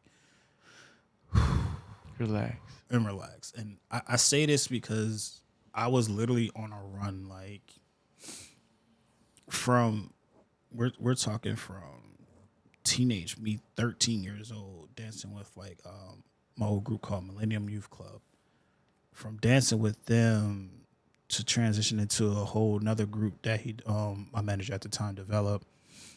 from having my own groups, and we're touring, we're traveling, literally into my college days. Then I'm doing more stuff with college days, and then being introduced to different teams and communities, RDT and all that stuff. Like I said, and I'm talking beginning days, not. Yeah. I'm talking 09 days, like 2010 and stuff like that. And like when I say a workhorse, like we was talking earlier, like that was my grind from 13 and constantly keep going until 2016 when that incident happened. Yeah, I heard that too. I ain't gonna hold you. It was outside. Oh, I was like, what the fuck? Yeah. My bad. It was definitely outside. Now you good. So having all that grind time. So we, like I said, we're talking 2003 into 2016. I don't have no time to really relax. Shit. At all. And then 2016 hit. I'm starting my own thing, Boom Crew ENT, and I'm going with that now. Still not relaxing, even though I went through what I went through. Yeah. And I think it's never enough. Yeah. You're always hungry for more. Now I'm gonna say last year is when I really was like, yeah, I could chill. I could be on some chill shit. Like I'll still do this here and there, but and also I think like I don't have to get up and actually do it if I don't want to. Yeah. Also, like it gives if you have more financially freedom, Mm-hmm. then you relax a little bit more. Yeah. Because then it's like, oh my shit. Yeah. It's like I ain't gotta really do it. I ain't gotta really do it. I want to, but I ain't really gotta do it. I don't have to. Yeah. I just if I want to. Yeah. Okay. What's the worst advice someone gave you? All right, I'm gonna be honest. I don't know, because I don't pay people mind a lot. I'm not gonna hold you. Like, now what's the best advice? Yeah, I really Same don't, shit? Like I don't pay people any fucking mind. Okay. Like, cause people be sounding good when they talk, but you really gotta pay attention to what the fuck they saying. Yeah. Like somebody might say that about me right now. Okay. Like throughout this whole entire thing, which Yeah. is completely fine. Yeah. Perspective. Everything is about perspective. Yeah, but I don't know if I ever heard any bad advice at all. And if I did, I probably blocked it out. Okay. I'm gonna be completely honest. Okay, bet. What values do you value, or what values do you think are more important to people that they hang out with you? The Meaning value? they're in your circle. What value is what you asked me? Yeah, like what values are more important for you, for other people to have, to be able to be around you? Know who you are and push yourself to be greater is the biggest value for me. Okay. Do you fear, other than having kids, what do you fear? Nothing. Nothing. Not even failure. No, because failure is a part of life. Okay. Failure is definitely part of life. Like again, I'm not afraid of having kids. I'm afraid of that incident happening. Yeah, that's my thing. But yeah, failure is a part of life at the end of the day, and I still have to apply what I just said now to what I was talking about before. Like things are going to happen. Like it's part of life. Eventually. Well, would you like to be from here in 10 years? Alive. I always tell everybody that, alive. I don't personally like to try to set a goal, because I'm a destination person to a sense. Like it's very similar, but it's a little different. Because I can set a goal, like my goal be like, all right, I want to put this cup right here. Okay. All right, So it's what? there. So what? Destination wise, is like, all right, I have to go through these things to get to The point. to that point. Now I'm here. So I learned a lot of things about me getting here. You feel me? Yeah, it's just not only Yeah, it's not getting just, to the point. Yeah. Nice. So the main thing is being alive. That's the The main biggest goal. thing for me. The main goal is to be alive. I love that. I want to be here. Unpopular opinion. Taylor Swift makes great music. Okay. My kids are gonna hate me for that. Especially my younger ones, they're gonna hate me for that. But Okay. As you know, I always give gifts to our guests. And this time is now different, right? For you, I have two little. For you, I have two little gifts. I feel like you got some old pictures of me, bro, from college, and I was. I don't know. Who knows? Okay, so first of all, I think this we can call it collage. We did. It's basically a good summary, maybe we can call it like that. Okay. Of the layers that you have as a person and as an artist. I actually enjoy a lot like searching your shit. Bro, you did this shit in like a day and a half, bro. That's fucking crazy. You did this shit in like a day and a half, bro. Like he asked me to be on the pod like Monday, So, bro. there you go. And it's Wednesday. This is yours. Hold on. Thank you. Of course. Right? Can I tell you every story behind all these photos? Of course. Go ahead. Okay. So the first one, I don't know if y'all seen it on camera or not. So the first one's a family portrait. I'm gonna put it in digital, don't worry. This is when my niece was only I think like one years old. And it's me, my ex-girlfriend at the time, my sister, my youngest sister, my niece, my mom, and my niece's mother. The picture next to it is me in college. I actually remember this show as well. I was a part of MCC dance crew. My favorite color was yellow. And the dancers that we danced with that particular time were not great. But they're a great person. like when I say as far as like they gave it all they got and was so entertaining, that's what the crowd loved. They wasn't worried about skill set, nothing. The only ones that had the skill set was like two or three of us that had the skill set. Everybody else, like, again, I see talent in different forms. Of course. You feel me? The next picture after that is actually recent. I did a photo shoot for my homegirl for Christmas, and then I was like, fuck it, I'm going to just take this silly-ass picture and call it a day. And actually, I like it a lot. The one under with suspenders is also from college as well. This one I had a group called Rejects, and we literally just dressed up as nerds because if you were to see us, like as far as popularity-wise, if we all hung out and y'all seen us, I'm like, who the fuck these weird-ass niggas? You feel me? Like, that's literally what it was. Like, we was a bunch of rejected people. But when we got that on that stage and we lit up, I was like, oh, shit, they different. And then this last one is actually a recent photo shoot from, was it earlier this year? I think it was earlier this year or late December. My homegirl, she did this. Yeah, I remember all these. Wallet version? Word. I got you. Don't worry. There you go. Thank you, my I brother. think it's a good summary for different layers you have: a family, goofiness, talent. Because I know you know, but you're very talented. Thank you. You're very talented. The first time I met you, I was like, what the fuck? Bro, nigga. Bro, I didn't know who you was, bro. All right, so during this particular time, like, quick story. During this particular time, like, I was struggling to always, like, try to work with new people because people either didn't take me serious or, like, the shit just wasn't pushing, like, through social media. So when you walked in the studio, and this is all, he was auditioning for to be a part of World of Dance, New Jersey, with my team or whatever. And when I watched you dance, I was sitting there like, yo, he got something. He reminds me of my homeboy JJ a little bit. I don't know if you ever met my boy JJ. I don't know. He's a part of KR3Ts in New York. Maybe if I see a picture, He I'm not good choreographs with for him, names. something like that. Dope dancer. But you remind me of him a little bit. I said, no, he got it. And he's passionate about this, and he wants it. And even my two students was like, no, he's good. And mind you, they're young. They're like fucking 12, 11 years old at the time, but they still had that eye as well. And I was like, nah. And I think he was the first person I chose.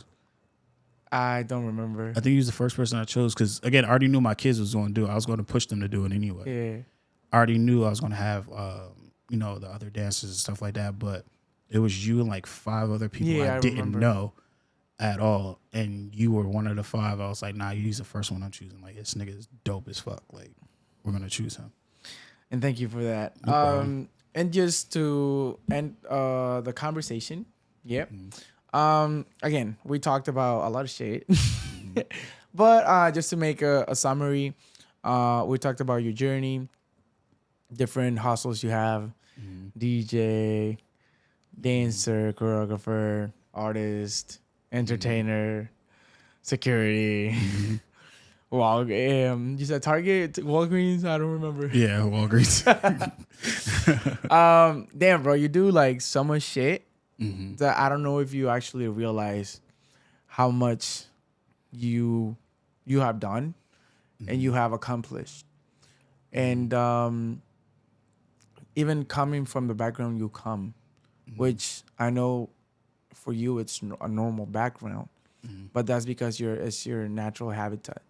But it's not a great environment to grow up in, mentally wise, right? And you explained everything, and you talk everything with so much normality, which is great, because that means you already moved on to another layer, right?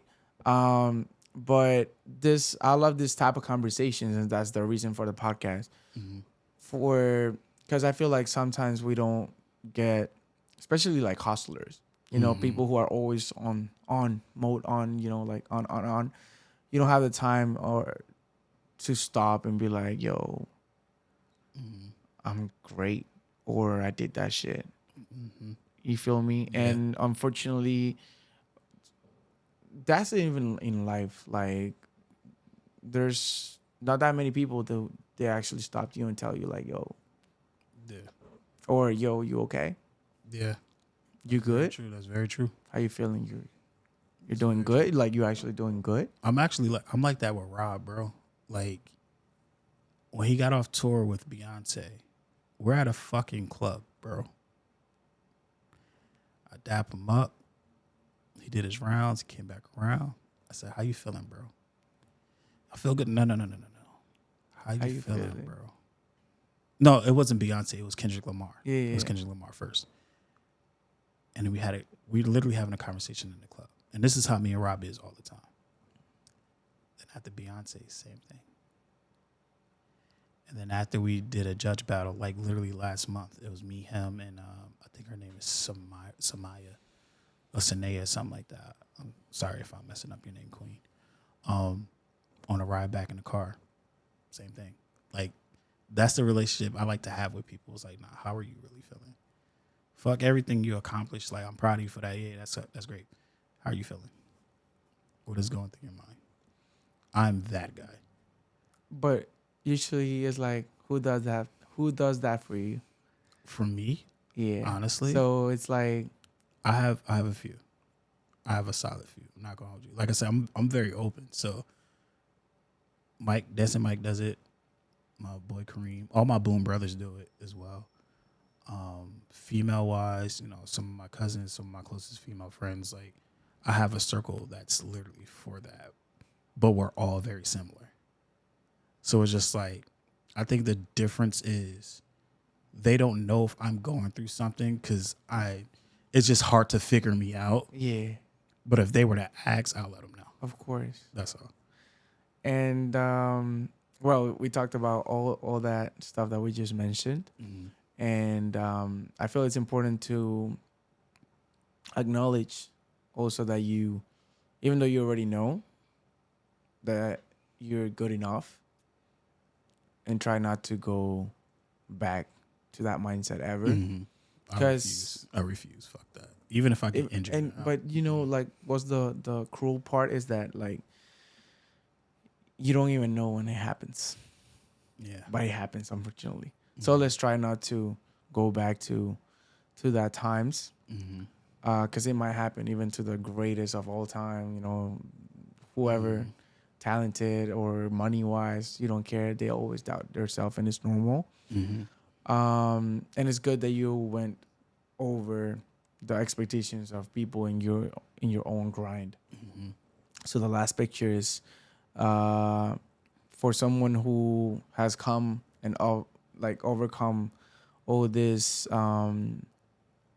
stories, all these experiences, which he knows that it hasn't been easy, but we're still hustling. This for you. Oh, thank you, man. I knew exactly where the fuck you got that from. And it's crazy because I just put this on my story like yesterday too. Thank you, man.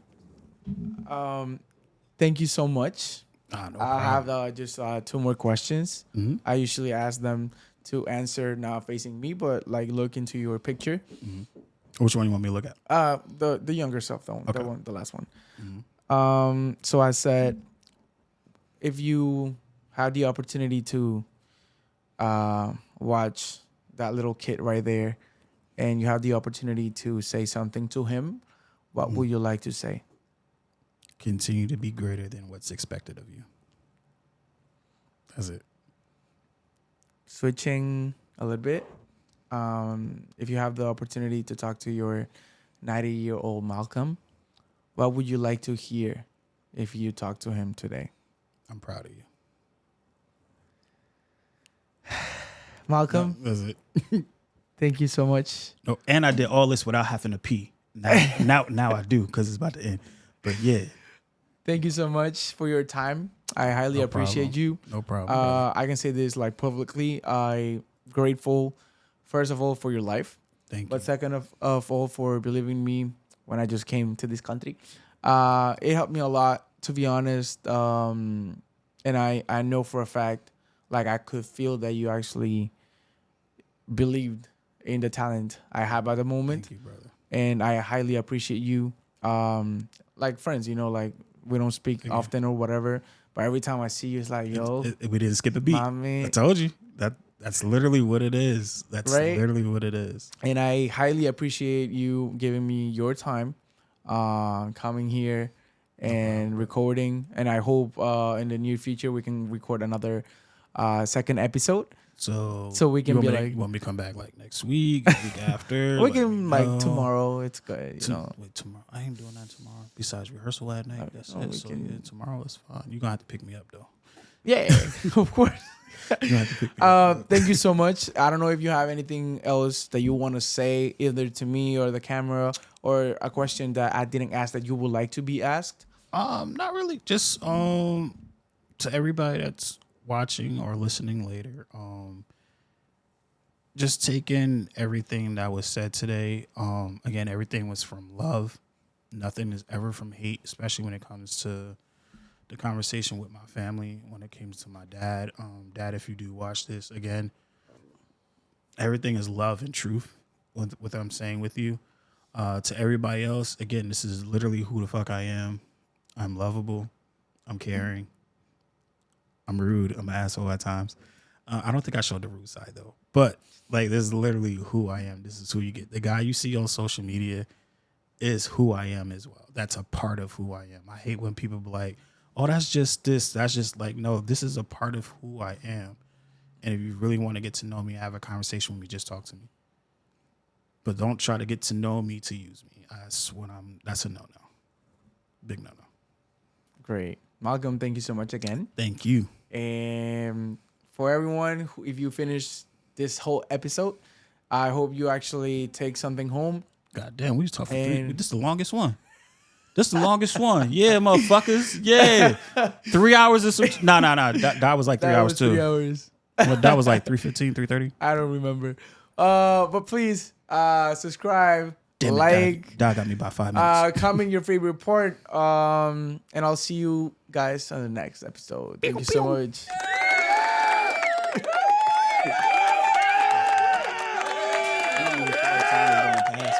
At all.